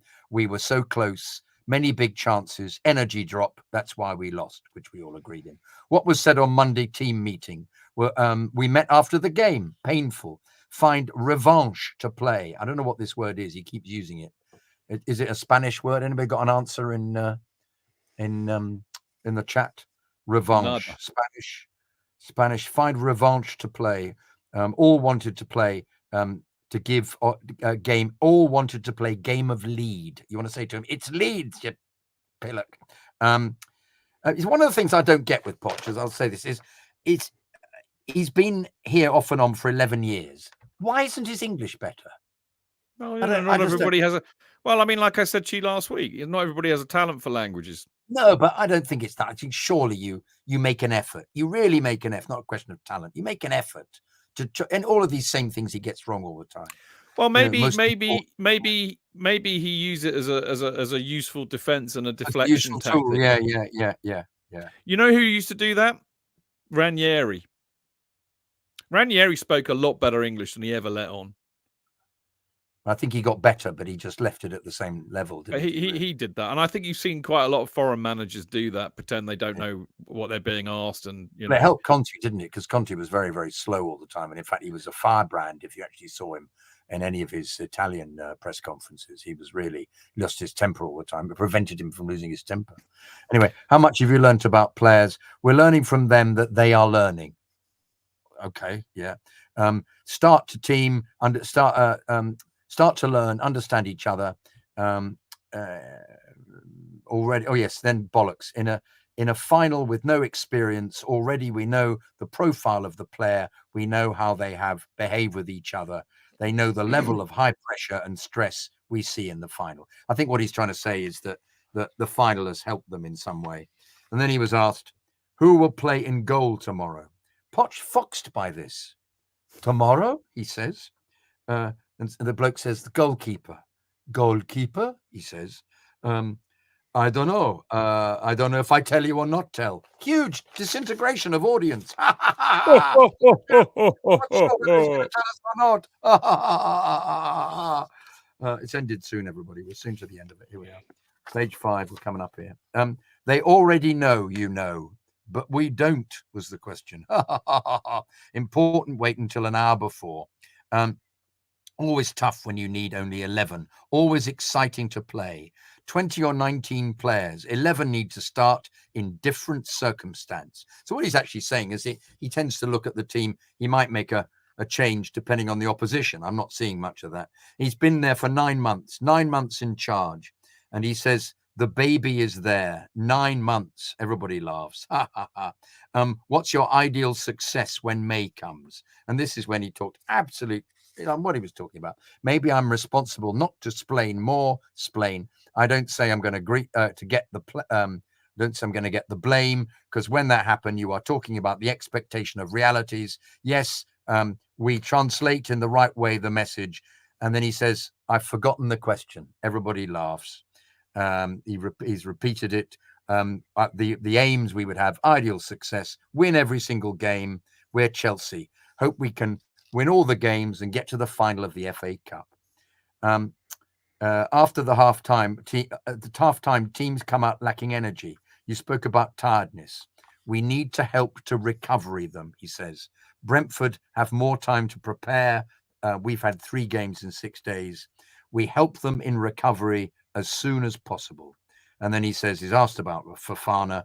Fofana, not this season. Unfortunately, difficult to see him, but you never know. And I think that means that was the end of that. And finally, Mudryk playing in the middle. As I said, opportunity connect team read the game differently, but he was actually just saying he wandered across when he shouldn't have done.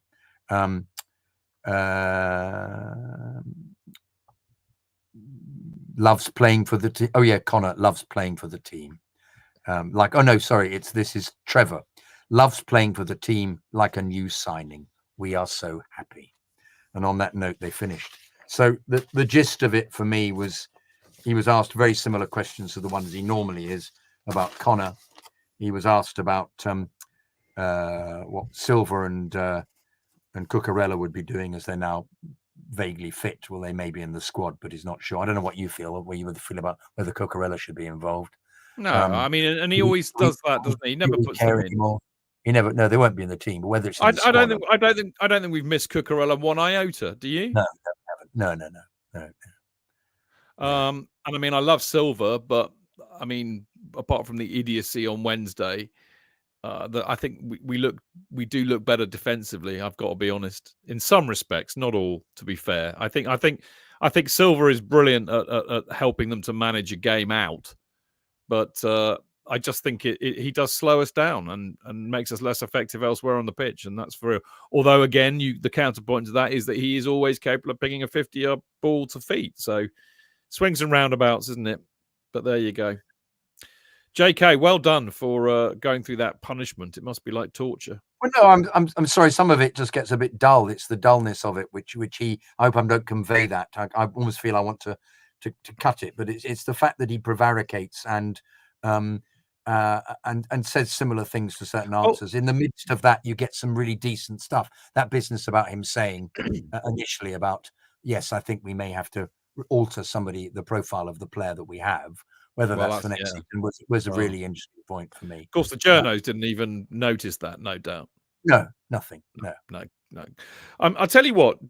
This will interest you, but the lovely David Walker, our Man City opposition view, who we're very fond of. Actually, he's an absolutely thoroughly decent bloke and a proper City fan actually.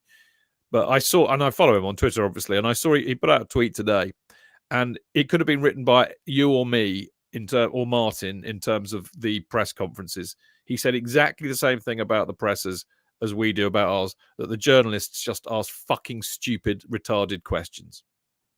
And it's pointless. So I think it's universe and basically making the point it's all for them to get a soundbite and then they can make it a news headline, yada, yada, yada, you know. But it was interesting that Spy asked that question and he was rude and got the best response. Well, that's Spy all over. I'd love to know who he was. Maybe he got in there on a Sirius ticket. Yes, I think he mentioned he was in Sirius. We need to get Spy back. We haven't seen him for donkeys, and I do like a bit of Spy. All right. Okay, it's now for JK's favourite thing of the entire week. Oh, they played for both? No, we might not do that tonight because we actually did it earlier in the season, didn't we? I know. Fair enough. I know. I was kidding. It's even though Nathan has very kindly sent me on Twitter the answers again, but he can't have it both ways. He told me off for doing it again for the same team last week, so I thought, well, I better not do it this week. So he wants to ask Martin a question. Chelsea Grave Society. Tell him you have to write it, then we can ask it, Nathan. It's kind of how it works. Right. Okay. It's time for this. No sting with this. Just a bit of visual magic. It is Chidge's team selection. Now I've changed it up a bit actually as a consequence of Wednesday night. I've gone with the same back four. Well, not the same back four that they started with, but I've gone with the same back four that I like, which is Chilwell, Colwill, Dizazi, and Gusto with Petrovic in goal. Yeah, Petrovic in goal, not Sanchez. Petrovic in goal. He's better. Now, then I get a bit funky because I think Enzo is knackered. Absolutely knackered. And I did think he played all right in parts against Leeds, but I think either he or Caicedo, he or Moises need a rest. And that's exactly kind of what Poch was also saying in the presser, I believe. So I've opted to rest Enzo. But there's some method in my madness because I also quite liked Mudryk playing in the 10 role. And I can't stand Sterling. So my team has been selected on this basis. So basically, I've put Gallagher back where Enzo normally plays because we know that Gallagher can do that job pretty well. So you've got Gallagher and Caicedo as a 2. And then in your 3, you've got Jackson because I like him on the left. I've got Mudryk effectively playing as the number 10 because I think, well, why not? Let's see if he can do it again. And I've got Madueke, Lord help me, on the right. But I just, in all good consciousness, cannot stand the thought of Raheem Sterling playing at all. And I've got Palmer in his kind of weird, like, you know, going wherever he likes number 9 role. So it's a bit funky this week. And I've got a bit off-piste, I think, JK. But that's me team. We're sort of in a world of guesses again, aren't we? Because well, no, it's what I would pick. I don't care what. I know it always is. I know, indeed, yeah. And your team is praiseworthy, Chidge. It's giving Mudryk another chance. It's doing, in fact, what Spy was saying is, you know, that he felt that both Mudryk and Madueke were victims of their own not playing very well early in the season, so they're not given an opportunity to play regularly. On that point, I mean, for all of his faults, and he can be a complete tart, is how I would describe Madueke. He could do something brilliant 1 minute and then fall over his laces the next. He can track back and tackle somebody 1 minute and forget to do it the next. I mean, he is an all-over-the-shop player. But I tell you what, I would rather have him start than bloody Raheem Sterling. I agree. Do you think, as Rob Dog J says, that Casadei make an appearance, if that's the case? Because he did mention in the press conference the main thing was the lack of energy in the second half, and they've had 3 games in 6 days. So yeah, he may mix it up. He may mix it up. I didn't think Casadei had a terribly excellent game, the previous one that he played when he gave the goal away, didn't he, against who did we play just before the cup final? City. City. Yeah, he didn't close down He but he just come on, blah blah blah. Oh no, and he's young and whatever. Yeah, not young. They're all young. Can't say that anymore as an excuse, can you? Because they're all exactly the same age, other than Chilwell. But Jackson was as enigmatic as always. I called him a Thunderbird's puppet. I just felt on a couple of occasions he was Thunderbird's puppet, and somebody cut his strings because he just sort of goes. But once again, it's this thing: if Jackson plays centre forward or is the out ball man, he can't deal with it. If he plays winger, he actually looks quite competent. Scored 10 goals. Scored 10 goals so far this season. Yeah, 3 of them against a side who pressed up so high. A hat-trick against Spurs would normally automatically make you a cult hero at Chelsea. Normally, but because it was the circumstance, it was a very strange hat-trick indeed, wasn't it? So, what do you say? But yeah, I would be intrigued to see he might play Mudryk indeed.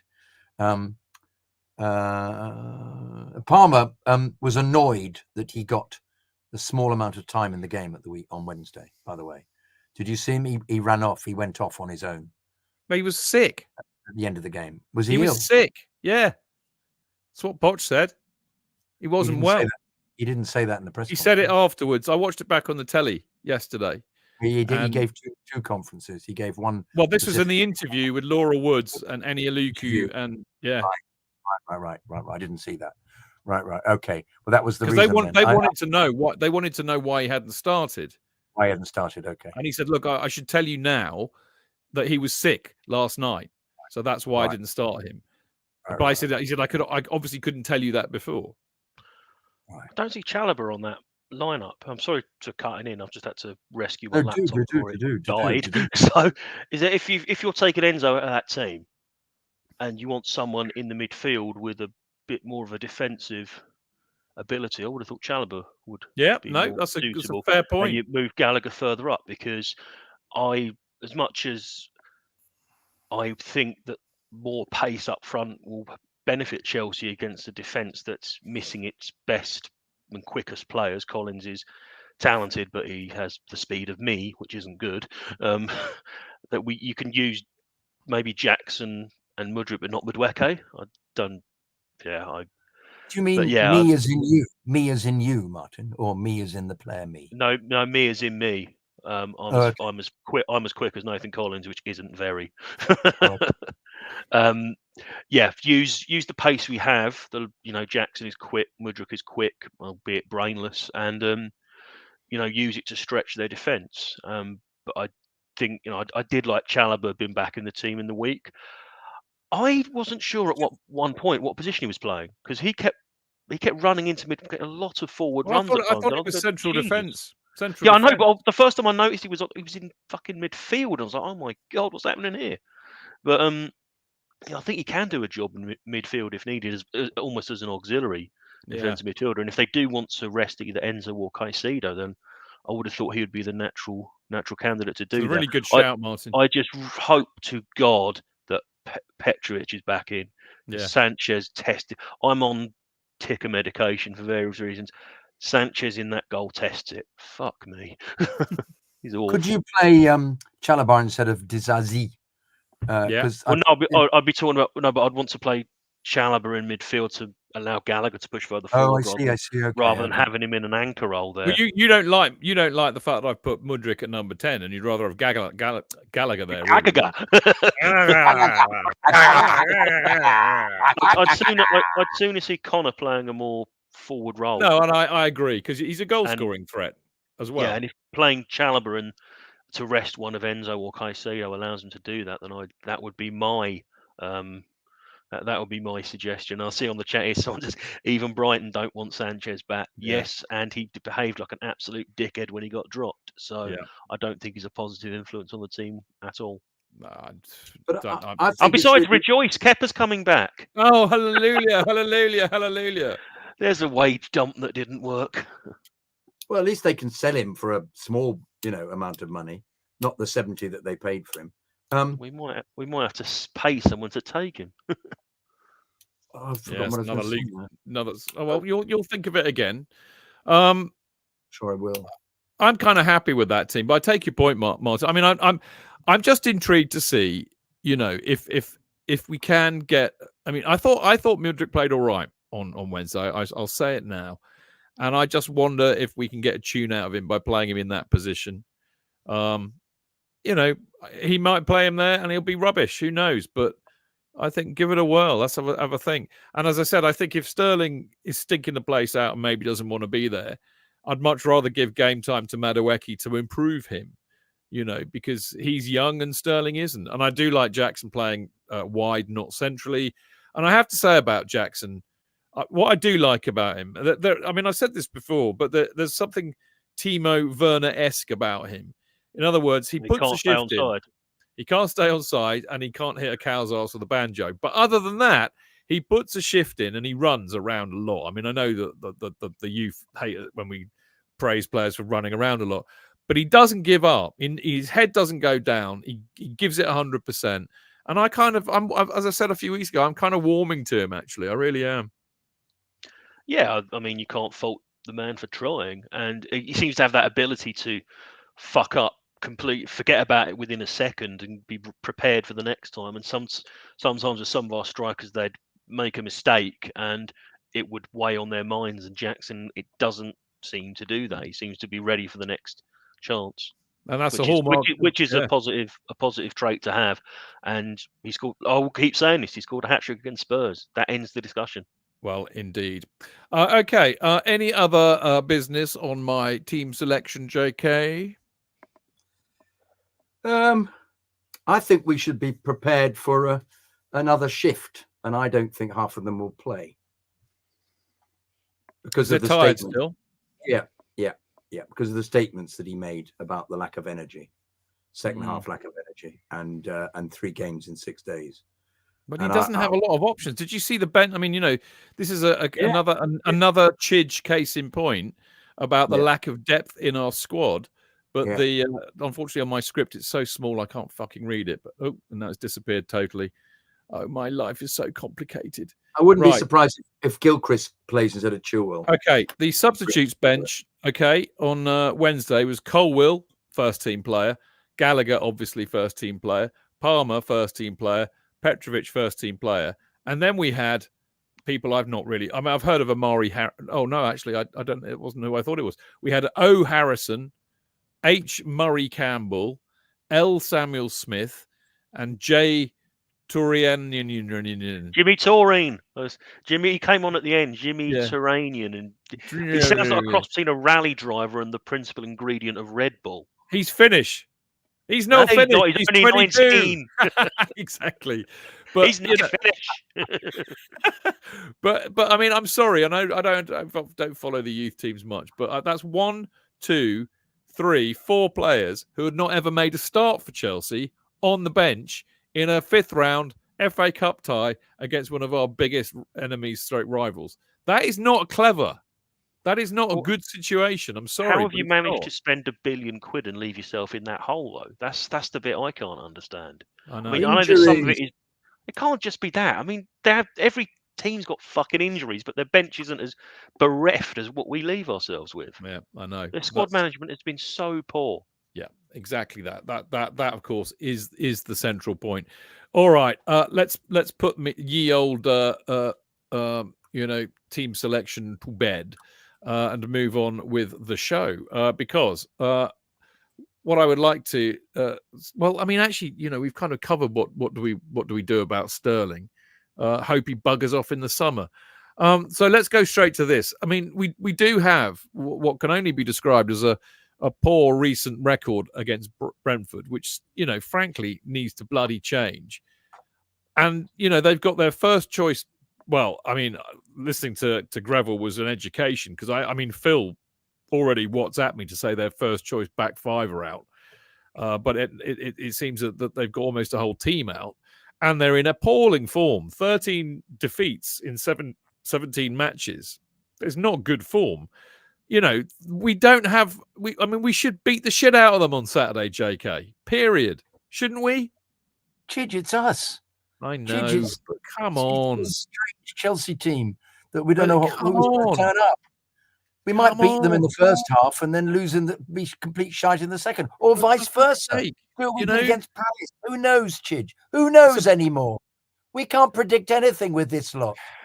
But they might play should be. wonderfully like they did against Villa. They might play fantastically as they did against City. But then I suppose you could see there's an upsurge. But then, you know, it might be Everton or Man U, or they might sit back and like the first 20 minutes against Liverpool where we did non-stop giving the ball away. You know, you can't make a prediction anymore. I've no idea.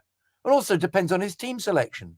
If he thinks they're all knackered, he doesn't play Enzo. He doesn't play Moises. It might be some who have hardly played before. And then Brentford might be 2 up by then. I mean, it's all very well, but he's very good, Greville. I thought Greville was fantastic, by the way. Brilliant, absolutely brilliant. Always is. He said that last time that they were going to lose easily and they were rubbish and they had injuries. And they were excellent. He still got them playing in the same way, Frank. He's a very decent manager. You know, I think and all they need to do is belt the ball down the pitch and get a quick goal or something. And they have got Ivan Toney and Mopé is not a bad player, by the way. He's decent. Yeah. He's got 8 goals, as he said. So I know. You're worried, aren't you? I've got some stats. Martin will love this. Brentford have kept 3. Well, you know this one, I told you earlier, but they've kept 3 straight clean sheets in the Premier League against the Blues, with only the 2 Manchester sides ever keeping 4 in a row against Chelsea in the competition. Omens. And they will be looking to claim a first league-winning double over the Stamford Bridge outfit since the 1938-39 season, which of course JK. Yeah, exactly. JK was there. He was there just after he signed his papers to join up for the army, the British Expeditionary Force. Got rejected though. Oh, that's right. Well, that's all right because you'd have come back. You'd have come back quick via Dunkirk. So. Anyway, so there's that, and there's another one. There's a couple of others that are quite fun. Chelsea have now won each of their last 4 such outings, as in London derbies, in the Premier League, though their return of no clean sheets across their last 10 away matches in England's top flight remains less than ideal, which it did tell me our proclivity to let goals in away, but I can't remember what that was. So sorry about that. That's a bit of a misleading one. Neil Mopé grabbed his 6th league goal of the season last time out, though he's only ever faced 2 sides more often than Chelsea without scoring. 7. Played 7. Nicholas Jackson netted his 10th competitive goal of the season for the Blues in midweek. His last 2 coming before half-time, as opposed to his first 8, which all came after the break. And 10 of Chelsea's 13 away Premier League matches this season have witnessed both sides score, the joint most of any side. So we like to let goals in away from home, Martin, is the message there, I believe. I believe they're called stating the bleeding fucking obvious. Yeah, they're great at that. Flash score are absolutely geniuses at that. They are. How do you think this is going to go, mate? Seriously. Honestly, haven't got a clue. Haven't got a Scooby. Dr. Chelsea will see you now to ail Brentford of whatever it is that's been troubling them. You know, we could just as easily throw in an absolute shit of a performance and underestimate them and lose the game. Alternatively, if there is a bit of tension in the air at Brentford, Chelsea could take advantage of it. I genuinely don't know which team's going to turn up, and I guess we're going to find out. We'll find out at the same time. Yeah, I mean that is where we're at the moment, isn't it? It's we are a mid-table inconsistent side. Inconsistency FC, I believe. All right, you're going to stick a number on it for me? Ooh, I'm going to say 2-1 Chelsea because I can't predict a Chelsea defeat. And for those of us in the know, as in those of us who play the Premier League Predictions League, that is always the scoreline that everybody predicts when they haven't got a clue. You know, Pat Nevin spent the whole of last season predicting 2-1 for every match, and he actually finished in the top half of the table. So is that because he just forgot to fucking do it and just whack them all in at the same time? I didn't talk to Pat about it. I talked to Kerry about it, and he said, he said, Pat's got a system. I know Pat's got a system. He's worked something out. So basically, Kerry was very suspicious of it, which I thought was really hilarious. But there you go. I've been in prediction leagues where if you do that, your results are annulled. Really? Yes. God, yes. Blimey, that's harsh. Yeah. No, they were just saying, no, you're taking the piss. You're just doing 2-0 or 2-1 for every single score. You're not thinking it through. Fuck off. Bloody hell, that's harsh. Yeah, the other one was if you forgot to put a prediction in, you were automatically allotted 4-1 for every single score. Man. So Well, you wouldn't forget. Put it that way. Well, I think we're quite relaxed. I mean, I'm how are you doing at the moment? I know I'm above you, which frightens the shit out of me. Stop. No, Stop. No, I'm not Oh. the top fancaster. Dan Silver, unbelievably, is the top fancaster. He's about eighth. I think Yeah. I'm 14th. The only goal I set myself is to finish ahead of that fuckwit Chris Sutton. I'm I above don't Sutton. think I'm even managing that at the moment. So I need to sort myself out. I'm with you entirely on that. My only aim this season is to finish above Sutton. I don't think I could deal with it if I don't finish above him. Yeah. But I did love a tweet he put. I did love a tweet he put out where a few weeks ago where he said this Chelsea team are making me look good, and I've just replied back, they're not that fucking bad, mate. I did see that. That was funny. That was good. JK, what have you for the Brentford versus Chelsea match? 2-2. 2-2. Desmond. Yeah. Indeed. A 2-2. 2-2. You're going for a draw. Yeah, because I've got no clue, Chidge. So I'm just, okay. Well, I can see it being a draw in that I can see us scoring 2 decent goals and giving away a couple of stinkers, I can see us giving another goal away being pressed. If Tsuzzy plays, I just feel that they'll have watched the game during the week. You'll have sussed that all you need to do is run at us and everybody freaks out. Having said that, though, particularly if Sanchez plays, because if Petrovic plays, he apparently passes the ball less and kicks it more, according to the stats. Which is good because it's called football, whereas it's bad because the fuckwits at the data analysis twats that it's all about passing around from the back. Yeah. Well, the aim, even if your players can't do it, it's ridiculous. I know. The aim, of course, is to get the ball out as quickly as possible, and thus all the players who are pressing are then left, and then you can just dink a ball over the top to run onto it. That's the aim, but it rarely happens, does it? Because somebody gives the ball away, or the pass is shit, or they get tackled in the midfield. So it's a ploy that we are not very good at. Well, I think I'm going to take all the Brentford fans I know words at face value in the fact that their defense is they this is their second string defense, and Tony and Mope notwithstanding, I'm going to go 3-1 to us. I mean, I'm with you in the fact that it's very hard for us to keep clean sheets. The stats don't lie, so I do think we've got a rickiness that will let one in. But I the way they finished on Wednesday, all 3 of those goals were good goals. I think we even though we don't have an out-and-out striker against teams that don't sit in a low block, and I don't think Brentford will. I think we do have the capability to score some goals. So I'm going to go 3-1. I'm feeling that Brentford are so fucked up at the moment. Even we can't mess this up. I'm going to eat my words on Monday, no doubt. But right now, I'm feeling good. Got a good vibe about this one. So there you go. And my prediction history this season has been pretty good. I mean, I got 3-2 Leeds last week. Yeah. So we all need to listen to you. Cup form, though. What? Sorry, Martin. That was cup form. Yeah, fair point. And I got the Villa 3-1 right, didn't I, the other week? So I'm on a bit of a roll in the cup. Yeah. In fact, Chidge, what's the score going to be? I said 3-1. Oh, did you? Okay. I said 3-1. And well, it'll be 3-1 then. Okay. You've gone 2-2. Martin's gone 2-1. Yeah, but you'll be right. Well, let's hope I bloody well am. All right. Okay, we're nearly there. He says about good. to. I feel buoyed up by that. I feel good by that. Good. So you should. This is the aim of the show. Right. Quick couple of plugs. Because this is the month. If you're interested in coming to the Chelsea FanCast tour of the Western Front, France and Belgium, Somme and Ypres, on the 21st of June to the 24th of June. This is the month where you have to make your decision and settle up.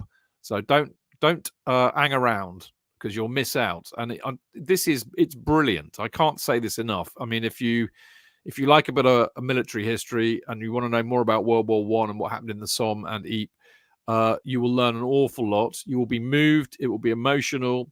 You'll see all the big ticket items like Vimy Ridge and Thiepval and Passchendaele, all of these places. And you'll learn from some really lovely people. Alex, of course, as you know, Alex Churchill from this parish, Johnny Dyer, who used to be on the Podding Shed, Andy Holmes. They are proper military historians and they know their onions. So you will learn a lot and be moved. If you have relatives who fought or died in the war, and they're in the Somme or Ypres, then they obviously you can visit them in their grave. There's a lot of grave visiting that goes on. But they will do a bit of research, these three, and they will tell you all about what happened, and you'll learn stuff there, which is wonderful. They did that for me. It was lovely. And also there's a football twist to it, because they all wrote a book about footballers who fought in the Great War, and a lot of Chelsea players and fans fought in the Great War, and the tour is kind of themed around that. And then in the evenings, we have a great time, because there's lots of Belgian beer to drink. There's some fantastic restaurants to eat in. And, of course, everybody has a laugh, because we're all football supporters and we all get on and have a great time. So this is a real trip of a lifetime. If you are interested and you want to sign up, there is still time. There is still time. You need to go to historiatravel.org, ISTORIA, travel.org. Or alternatively, I have this pinned to the Chelsea Fancast Twitter page, certainly, possibly. I'll pin it to the Facebook one as well. But there are ways you can find it. And if you get stuck, just email us, chelseafancast@gmail.com. We can sort that out. Right, you may have heard in between breaks, JK and my dulcet tones doing a promo for NordVPN, which was fun to do. What I can remind you, of course, is that it allows you to watch sporting events, TV shows, films which aren't available in your region by switching your virtual location with one click to a country which is showing the contents. It's basically how you can watch the football. Like tomorrow, away match, 3:00 kickoff, not on TV here. You know what I'm talking about. Now, it also acts as your cyber bodyguard whilst online, so it protects your personal data and sensitive info like your card details, passwords, and so on from falling into the wrong hands. And it's only the price of a cup of coffee per month, and one NordVPN account can be used across 6 devices. Now, to get the best discount off your NordVPN plan, go to nordvpn.com/Chelsea Fancast. There's no risk with Nord's 30-day money-back guarantee, and you'll help support the Chelsea Fancast. So you know what to do if you want to watch the football tomorrow at 3 p.m. Or indeed the Sheffield United game, which has been moved to 5:30 on a Sunday, but isn't covered on a TV here. Utterly shithousery. And I mean, here's the thing, that we all know this is the Premier League and the broadcasters, Martin. And what the Premier League doing? They're turning around. Well, they're saying it's all Sheffield United's fault, because apparently there's a marathon there, which is they requested it to be moved to 5:30. Yeah, but they didn't request it to be moved from the Saturday to the Sunday. No, that was the Premier League and the TV fuckers for putting the Man United game on the Thursday. Yeah, exactly. Shithousery of these people knows no bounds. Exactly. And those you don't just plan a marathon at the last fucking minute. That event's been months in advance, and they moved it to that day and that time, knowing full well that event was on. It's just complete lack of planning, and it's now it will fuck up travelling fans, because the unreliability of the train system in this country is well known. So getting back is going to be an absolute nightmare for a lot of people. I mean, I just hate ridiculous. It's like the game has gone. I mean, I'll be in here another hour. Just suffice to say, Martin, I and JK are thoroughly fucked off with them all. But we still love Chelsea, and that's the main thing. And we still love you, our listeners, because without you sitting here watching us and listening to us, it just wouldn't be worth it. So there we go. Now, Martin. Quick reply to Neil on the chat. Yes, I saw that. 1972 Chelsea away shirt, and if you have a look on their website, you should see that the retro range is still there. So it's known in our circles as the Castrol GTX shirt, because around that time there was a motor oil brand called Castrol, and it had the same colours as that, and they used to have an Escort which they had the same livery, if you like. And there's a wonderful picture which you can probably Google and find of Charlie Cook, I believe, wearing the kit next to a car adorned in the same one. The Texaco shirt, 1974-75 away shirt, says Nathan. 74-75 sounds about right, actually, Martin. I thought Texaco was a garage, not a petrol. Yeah, I don't know why it's called Texaco, but I've learned never to argue with Nathan, because he always knows. Anyway, I was just known it as Castrol GTX shirt, so that'll work. Exactly. All right. Okay, we will be back on Monday night with me and JK, and I haven't done the schedule yet, so one of you will be on there. I haven't thought about that yet. Oops. 7:30 p.m. JK. All right. Okay. Well, we'll be back to report, obviously, on the match against Brentford. Hopefully, we'll be reporting back on a great win and a fine performance. As always, we live in hope. There is an in off the post incoming. I need to think about when, but there is one incoming. So if you want to send in an email, you send it to chelseafancast@gmail.com. Breaking news. This is from Nathan, Chelsea Grave Society. Bugger. It is Castrol, not Texaco. Silly me. Date was right, though. So there you go. Right, you can follow the show on all the social media at Chelsea FanCast, at me at Stamford Chidge, Jonathan Kydd, Martin at Martin_Wickham. Martin, as always, delightful to see you, mate, and I'm loving your shirt. Loving seeing you as well. Did you approve? You approved of the Richard Schaller caricature for the new T-shirt? Yeah, got rid of a few of my chins. It's all right. Good. I just checking. They'll be out soon. Lovely to see you, mate. Enjoy the weekend. Stay safe and well. JK, you old reprobate. Did you see my gnome? Did you see Richard Schaller's gnome? I did see your gnome. I showed it to everybody in the pub.